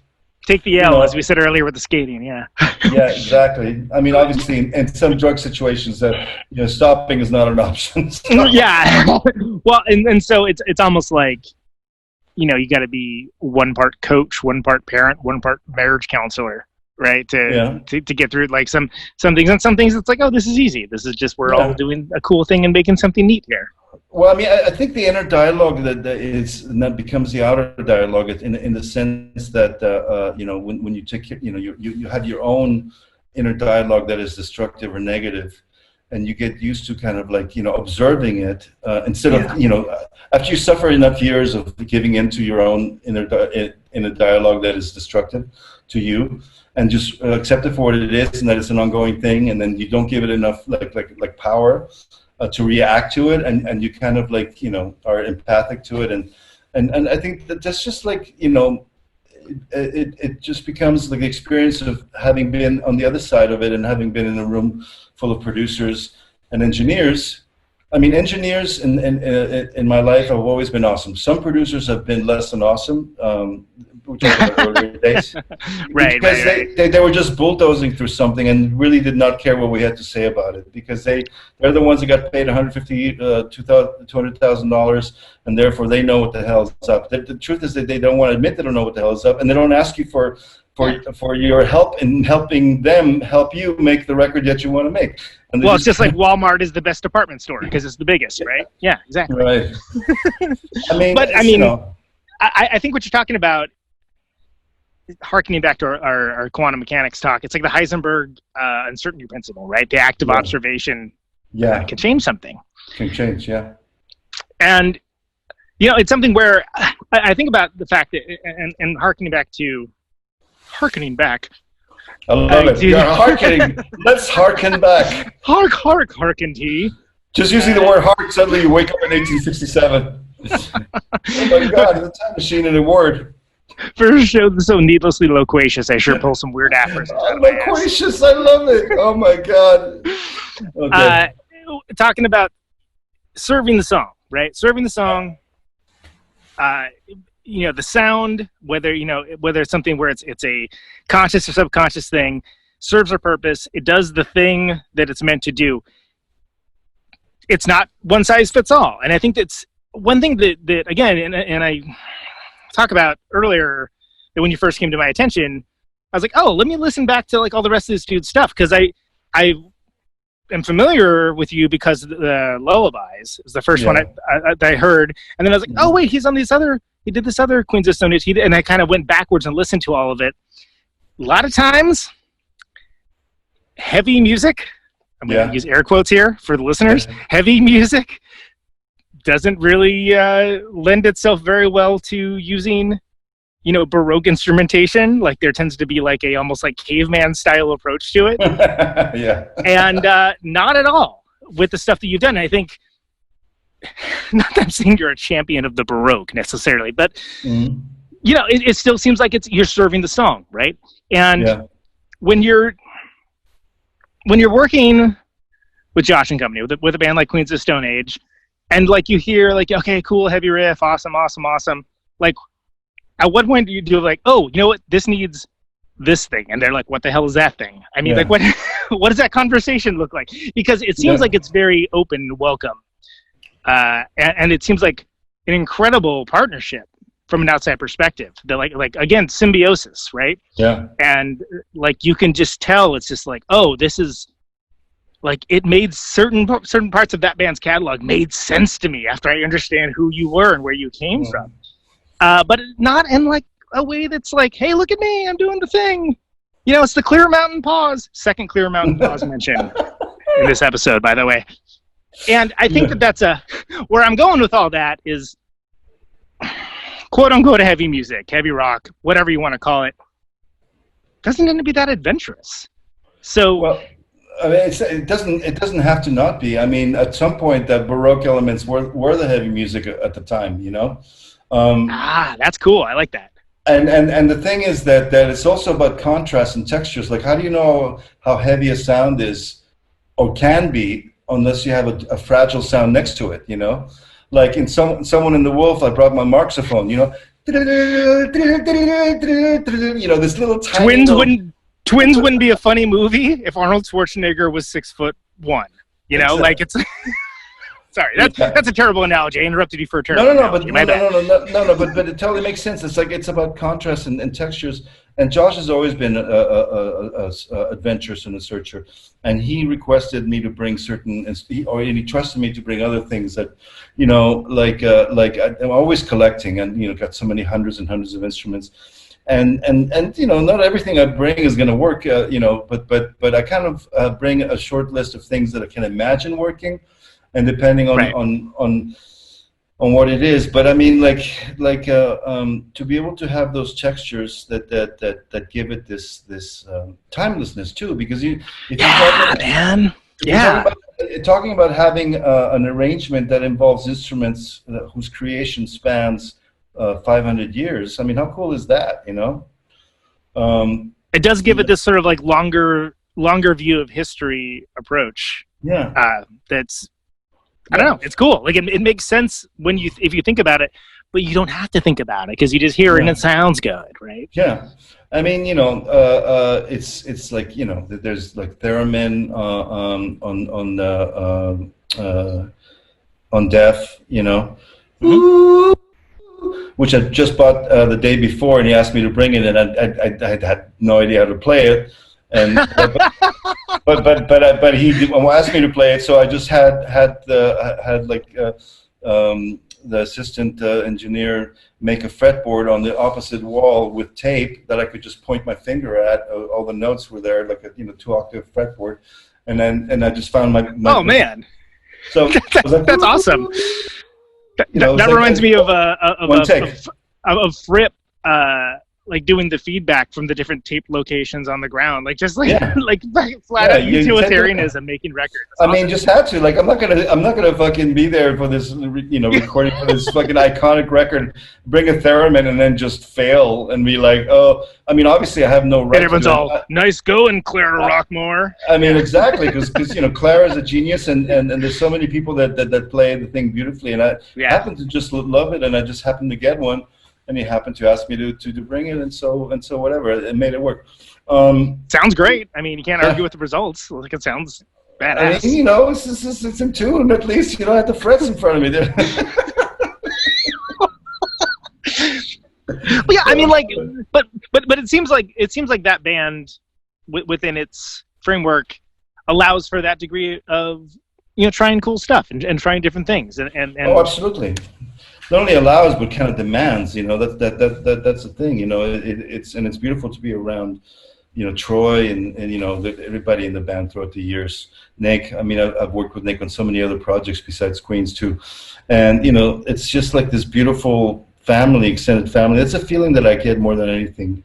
Is very fortunate to be in a time and place where I just kept developing these relationships and friendships that Sasha and I did, and at the right time, you know, because we met Josh like on the airport briefly when the Chris Cornell Euphoria Morning tour and Screaming Trees were there, and Hutch was there, and we were both in line, you know, to get to board a flight.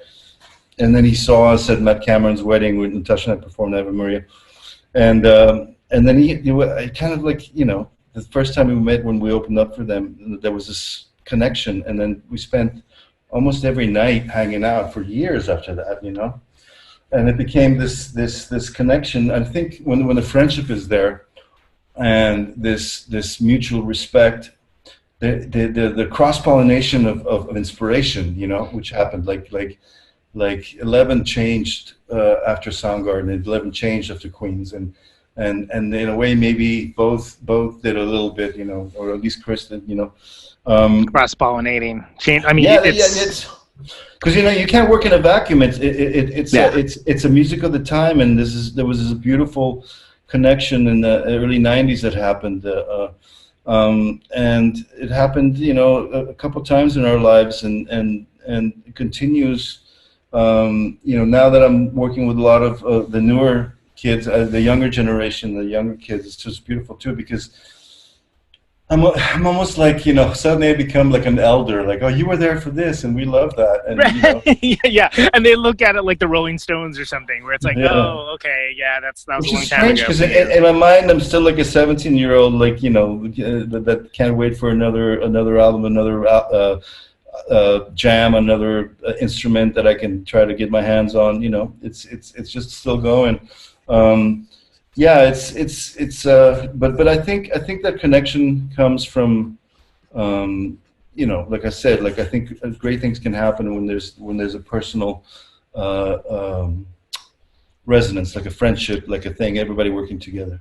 So there's two things I want to go with there. First of which is kind of might seem a little weird, Okay. but I'm gonna throw it to you. Which is the fact that I've lately been thinking a lot about friendship and about connection, and I kind of feel like a lot of times some of the people that I've either worked closely with, become the closest friends with, et cetera, I kind of knew from like the first meeting of them that's like, oh, yeah, there's something special here, and I can't quantify it. I can't put it down. But is that something that you think you felt where there's just like immediately like locked in? It actually happens like immediately. You and you don't feel it consciously. You almost don't. You call it a magical thing or whatever. But there's like, I think it's part of the natural world. Like when animals and it just you have to know. Before having more information, you just have to sense something. I don't know if it's like stuff floating through the air, microthermonal, whatever the hell it is, things that happen. Right. There's some early part of our brain that senses something, but you feel a connection. Some taxonomic certification, classification. And then you have to kind of go through the motions of becoming a friend and telling each other's life stories, or like But or maybe like the personalities might seem a little bit clashing, but it doesn't matter, as opposed to other people who seem to be friendly, but you don't like them straight away for some reason. Something rubs you the wrong way. It doesn't make any sense because there's no precedent for it. There's no reason. Just a person standing there from across the room, and I'm like, oh no, I don't like that person. yeah, exactly. And the opposite is definitely true also, but it's like. No, I think you're right. I think there's something mysterious about that. There's some kind of I don't know if it's subliminal body language side. I don't think so, because people can just be standing there, but you sense something. It's almost like when you talk about the record, like thinking about it already being done, and you just had to, span the time to get there. It's like the same sort of situation.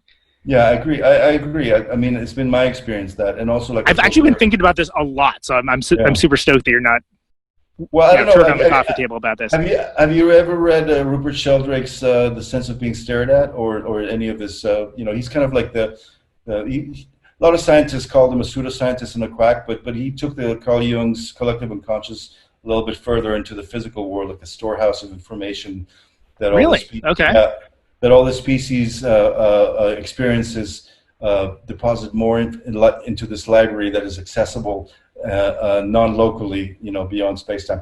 It's pretty lofty, but sounds vaguely parapsychological, but like it sounds like it'd be interesting as a literary work, at least, even if you don't look at it like a textbook. It's great. It's great stuff because it's I suddenly have evidenced myself some of this what he postulates, but. Yeah, I mean, I think there's this like a feeling. You just get this feeling, and it connects, and it's never been wrong. And even like some short moments where you've had like a positive experience with somebody in a creative context, and then you kind of almost sense that this is going to be the only time and the last time or whatever. For some reason, you just sense it, Like this is going to be a single serving experience or something. Yeah, single serving. Dude, are you a single server? I got 5 more minutes, bro. It's like it's going. Hey, let me tell you, when you host a show like this, you get very keenly aware of who's a single serving guest. Can you imagine? Nice to meet you. Have a good life. All in the same breath. Yeah. Anyway. So now the other thing is going to seem like incredibly flippant, but I wanted to talk about working with younger bands, and because you mentioned. The band you've been working with recently, and like coming at it from such a different place as far as culturally for themselves, just as being younger age-wise. Yeah. But then also wanting to kind of tap the well. Sure, yeah. Tap the vein into like what they looked at as like this historical epoch of music. And do their own take on that. And I think that's something that when you continue to just do your thing and don't stop, you don't think about it that much, except for every once in a while when you're talking about like, somebody, it's like, oh yeah, they opened for us. Stuff like that, like those moments. But I mean, it still sounds vital. I mean, I can't say I've like listened to like everything that you produced of like every band, but like I've heard a couple of things. I was like, oh, this is cool, and it's very clear that you're putting your heart and your soul into making them sound the best and like giving them the best record. So overall, what would you say? Like these young bucks, these kids these days, like do you feel like it's much different when they have this cornucopia of influence and the internet and their electrified guitars? I don't really, because that there's kind of like it seems to be like a soft reset each generation, and I kind of wish I could do that, like a memory wipe without losing anything that because I want to feel the excitement of hearing Eric Dolphy for the first time, or Nusrat Fateh Khan, or Let Me Start the Wabulgir, or my first Keith Jarrett trio concert, or endless fret like blowing my mind live guitar, like Baroque, beyond Baroque, on Venice in the 80 whatever the fuck it was. When I saw him do that spoon stuff, I was like, "What are you? What? What are you do? What is this? What's happening?" My favorite is turning his guitar up with like 9 fuzzes and all kinds of stuff, and then grabbing a bag of rice and dropping the rice onto the strings, creating the most like ominous end of the world, low end fucking crashing rice. It's the most evil rice you ever heard in your life. Yeah, that rice means business. That's a fucked up rice, bro. I mean, if it was cooked, it would have been more impressive. But this was, dry rice, obviously. Yeah. Hygienic reasons on tour. No, but I think it's beautiful to see because it reminds me of me, and obviously they reach as far back as I do. Obviously there'd be like some people that are into 50s, and there's the Beatles and Sly and like Hendrix, and like some of the more unsung, chart hogs, or groundhogs, and groundhogs are so great. Groundhogs are, about Roy Buchanan. It's surprising, not surprising to me, but they do it's like they got the vinyl thing, and they go collect and they listen, and they're so serious about it. And obviously, like I remember being a kid and having to wait 5 months for an import vinyl to come from Japan. Now you can just go on Spotify and search for it. Oh, there it is. Tap tap tap. There it is. Yeah, exactly. I remember like liking bands for so long before I even knew what they looked like, because I had to wait for the Cream magazine to feature them. Yes. I know that very well, my friend. Yes. Yeah, it was whatever. But still, it doesn't. I think that there's just like the spirit of rock and roll to me is ever going, and to me rock and roll is like this umbrella, or this mini biosphere that can actually contain more different things about other styles of music than any other style of music. I mean, other styles of music can have a cross-pollination with other things, but rock and roll, you can.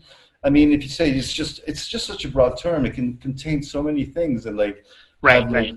Mike Garson doing avant-garde piano stylings, and like post-Cecil Taylor stuff in Aladdin Sane, and it can have like beautiful atonal like string quartets, and Johnny Greenwood's arrangements are brilliant. Like Suicide is rock and roll, like Devo is rock and roll. Yeah, like there's these bands that like they wouldn't necessarily have like the instrumentation to be like the hallmarks of that, but I think that's how I choose to interpret it as well. Oh, of course, it's just almost like a spirit, like a spirit of freedom and inclusion, and also rebellion, obviously, and also like a therapeutic like way of like getting your what's it called, being uncomfortable and downright angry with reality, with the world, with the unfairness of it, and things like that. Obviously, other music has this too, but that's why I've always like overall like that's why I'm a rock musician. I'm totally fine with that.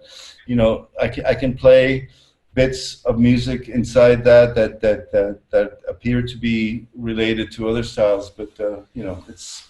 So anyway, so the kids are all right, is what you're trying to say. Yeah. I mean, it's a language. We're speaking the same. Yeah, we're speaking the same language, and there's a freshness to what and they remind me often about things that I might have not forgotten, but just but I try to be, like I said, like I try to be so transparent and just help them in this, and also not so much like assert myself in a way that they will follow me blindly. But I established very early on that we're all in this together, and you can totally tell me I'm full of shit if you don't agree with my idea. I might have an idea. I mean, it happens, I have mostly good ideas. but every once in a while I'd be like, you know what, we need a kazoo section right here, like eight kazoos. And they're like, nah, that's okay. We don't really need, does anyone really need? Yeah, exactly. Oh, they missed out on the kazoo section, though, I tell you. Yeah, we do hear my kazoo only record coming out 2021. Yeah, but so it's just a beautiful thing, and it keeps me. I hate to say it like this, but it keeps me kind of young and connected. It's like, no, I think that's. I mean, man. Shaman, shaman, however you want to call it. I'm a man of goddamn science, but I think there's something to that. I mean, there's people I know that I went to high school with them, and it's like, Christ, like, you look like you're 20 years older than me. I know. not to be a dick and totally vain about it, but it's just not my nature to be there and sit there and go, well, you kids these days, you don't know nothing. In my time, this and this and the other, you got to do it like I did it, because that's what. None of that happens because I don't. Yeah. To this day, I still don't believe I actually made or own any of the music that I've done. I've just kind of been lent it, and I don't know. I try to kind of think about like this is really how I feel, and obviously I've been the involved as a creator of something, but the process isn't that to me. Right. It's very much one of just like preparing to receive a transmission. I know that sounds very metaphysical, and I know that I've lived in California since 76 or 75, but I know that I read way too much Castaneda when I was a kid and tempered with some Joseph Campbell and whatever. No, but that's just kind of like the way that I like to live. It's just like it keeps it mysterious to me. I love the magic and mystery of it. I like I don't want to know too much about the instrument that I'm playing, and sometimes it pisses me off because I love jazz so much, but in a jazz situation, I got to be guided by my ear, and I will fail miserably if it's if it's going by too fast or whatever. But it doesn't matter. I just in my nature, I want to keep it always a little bit mysterious and magical. Keep it dangerous. Keep it a little bit. Yeah, like I want to be somewhere between I don't know what the fuck is going on and like I really know what's happening here, and somewhere like in between, right. Oscillating back and forth, and reacting in the moment, because there's so many things happening in an environment, in a recording studio. It's like the people in the room, if there's an engineer, and then and the band and the friends that come over, and whatever it is. It's such a thing that can derail the process that you kind of have to kind of adjust for, and understand. Not understand. I don't like mentally understand it, but it's a very unclear answer at this moment. But you know what I'm trying to say. I absolutely do, and I think it's a. I think that's a great way of looking at it. I think that's if there's any way to sort of keep it real and keep it young feeling at the same way, it's realizing you don't know everything, and that's exactly. Kind of part of the adventure, right? Yeah, exactly. So when we're closing things out, I do want to talk about the Scarbox guitars, because when I first saw that, I definitely had the "what the hell was that" kind of reaction. It's called Matty the luthier would like to call it. He calls it Sig Fiddle, which I think is a good name because it's proprietary TM. So Matty Barato, the first one I got was in the early 2000s, and it was a 4-string. And it was like, make me want in your arms, so beautiful, and show me something. The Tiny Tim section.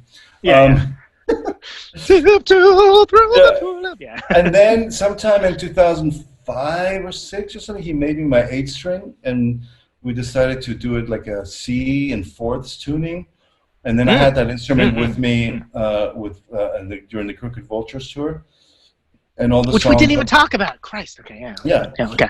Well, next time, next time. Yeah, exactly. There's plenty to talk about. So that became my. It's so portable and it's so magical, and it plays into several aspects of my nature. It has a percussive and it has a kind of an aggression and a percussion to it, like a flamenco guitar would. It has a prettiness to it. It has a simplicity. It kind of sings. It kind of sings a little. Yeah, it sings almost, a little. for lack of a better term. Exactly, and it's a perfect volume to not push your vocal too loud over, and it sits in a certain register so that my voice can actually scoop underneath it and above it, and it plays into my love of world music. Depending on how I play it, it can sound exotic, like some Eastern European instrument, or it could be like a Portuguese guitar. It could be like a mandolin. It could be all kinds of things, and it's so portable, and it literally hasn't left my sight, since I got it. And Spark was composed almost entirely on that, except for a couple of tunes. And so Matty makes these, and he's made some for Paul McCartney and for John Paul Jones and Dave Grohl and Josh, and then he made a wine box bass, and he's an amazing luthier, and Matty aesthetically unfuckwithable. I mean, they're just like seriously, you look at him, you're like, I don't know what's going on there, but I like it. Yeah, I mean, I've played entire shows when I opened up for Queens in 2010, and then with Chris Cornell in 2011, just carrying this little cigar box, going up on stage like this, heavy-set bald man with a tiny square.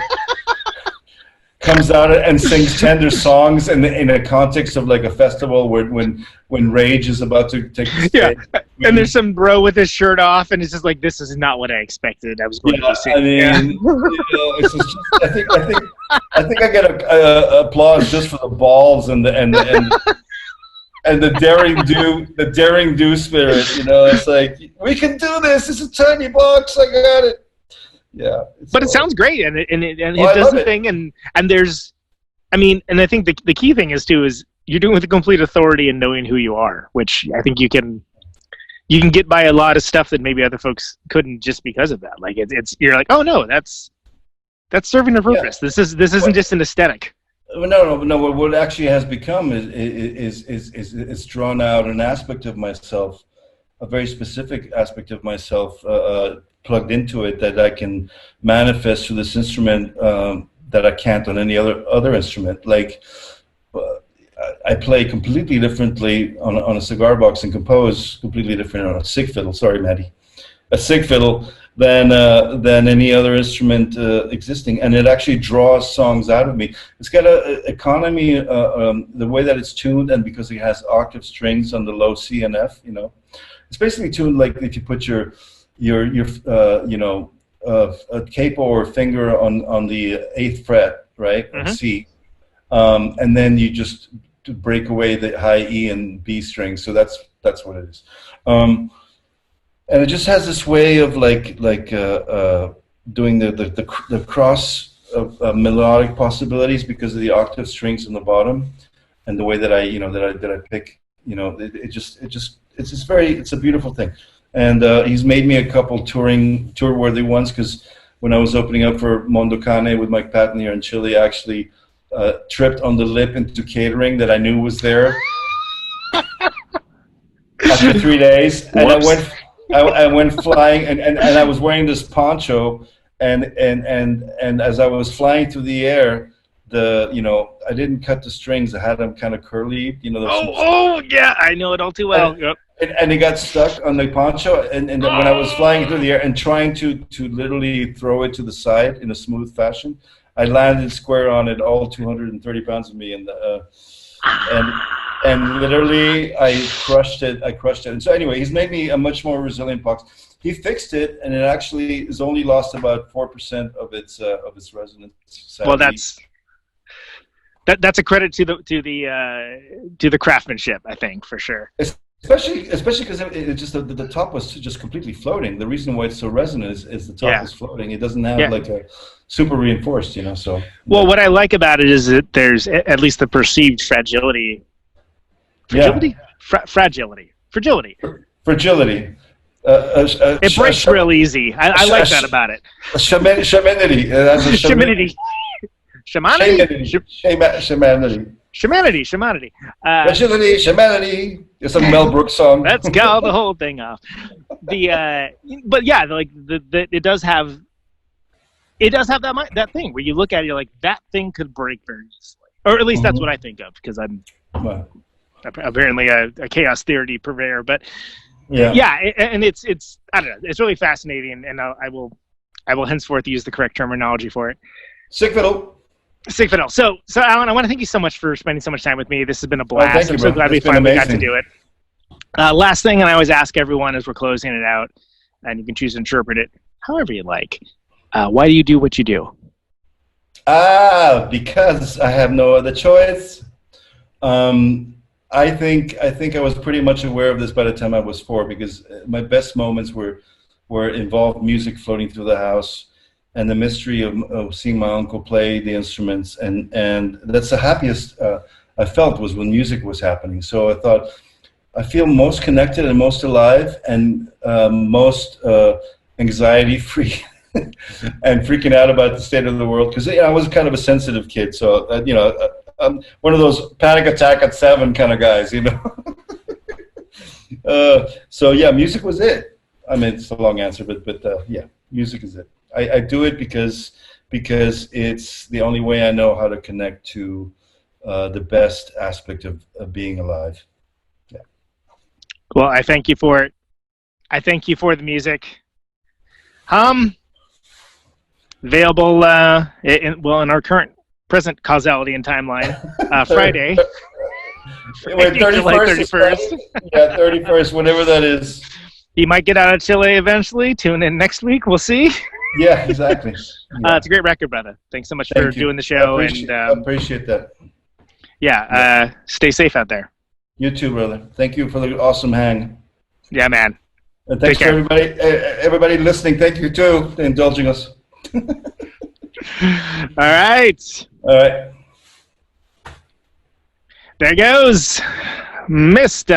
Alain Johannes. Let's listen to a song off of the new record. This is Hum. Walk to the old oak today. I feel the letters holding sway. Through the leaves let trickling. We let down grass caressing me. Over here, I sense a humming. Under there, a hum eternal.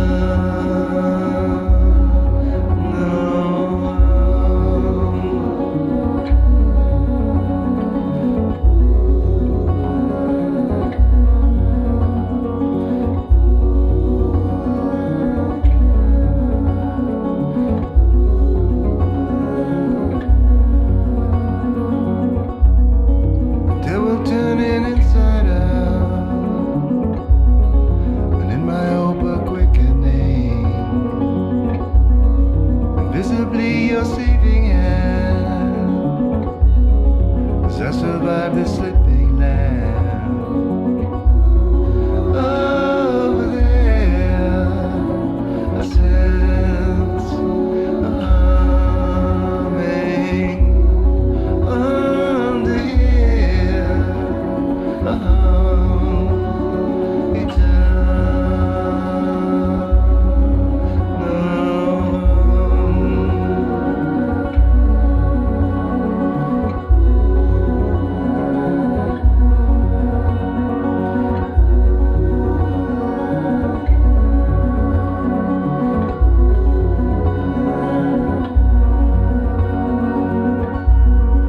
Walk to the old oak today.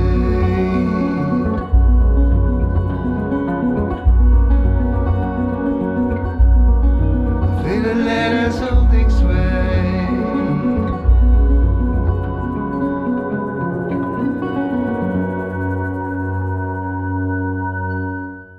Well. All right, so we had Alain Johannes there. Alain Johannes. Hum. Can you hear me now? It's off of the record Hum. It's good. It's coming out, well, depending on when you're listening to this, it's coming out Friday, or it already came out, or whatever. But Ipecac! Fucking Ipecac. It's releasing that. Go get it. It's good. Are we going? Alain Johannes is generally pretty awesome. What an awesome dude, too. What a fucking great time that was for me. I hope you enjoyed it.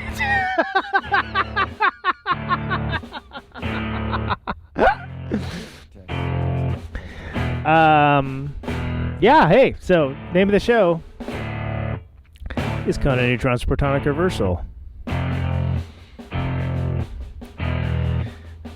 This show airs on Radio Nope. RadioNope.com. Usually Thursdays, 8 p.m. Eastern, 7 Central, 6 Mountain, 5 Pacific. This is my farewell transmission.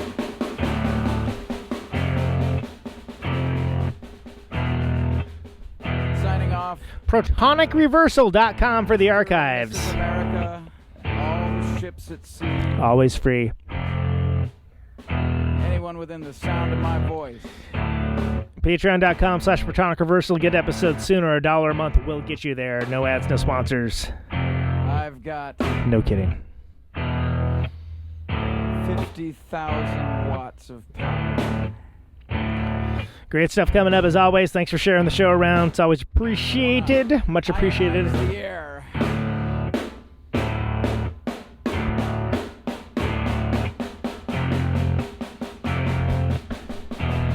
Anything else? Let's see. This microphone turns sound into electricity.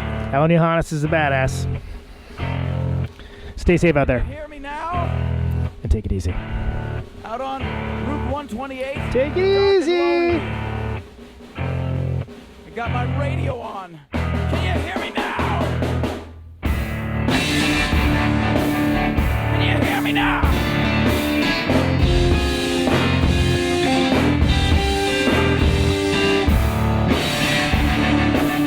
Can you hear me now?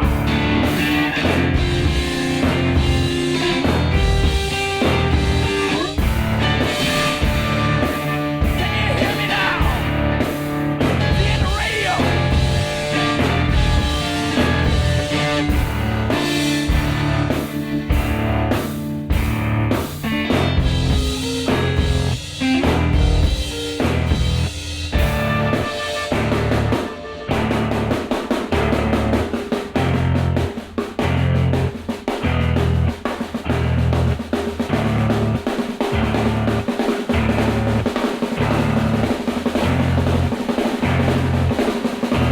And that snare drum and that drum roll means we've got a winner.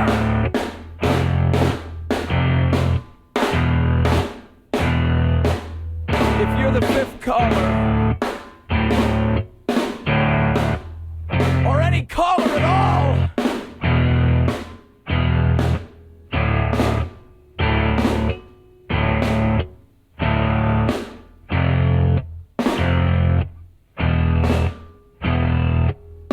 welcome to my top 10.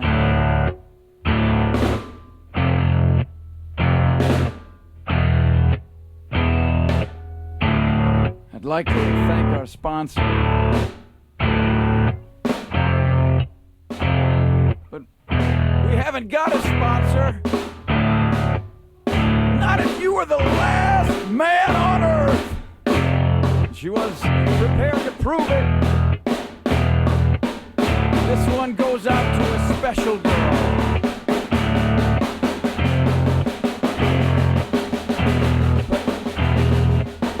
There is no special girl.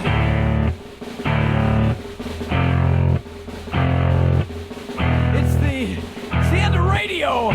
The last announcer plays the last record. The last what? Leaves the transmitter. Circles the globe in search of a listener. Can you hear me now? Can you hear me now?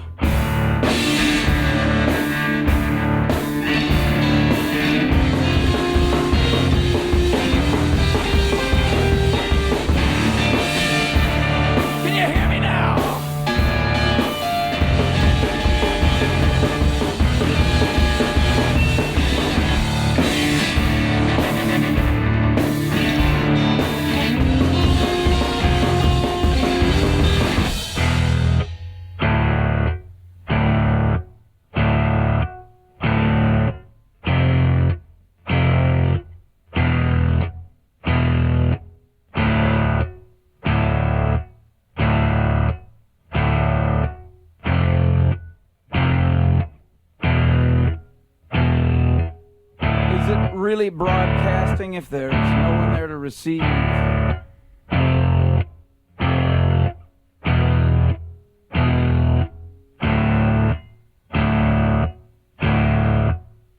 the end of radio.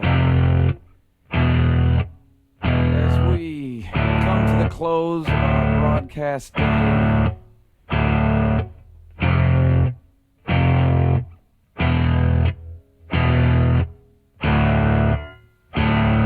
radio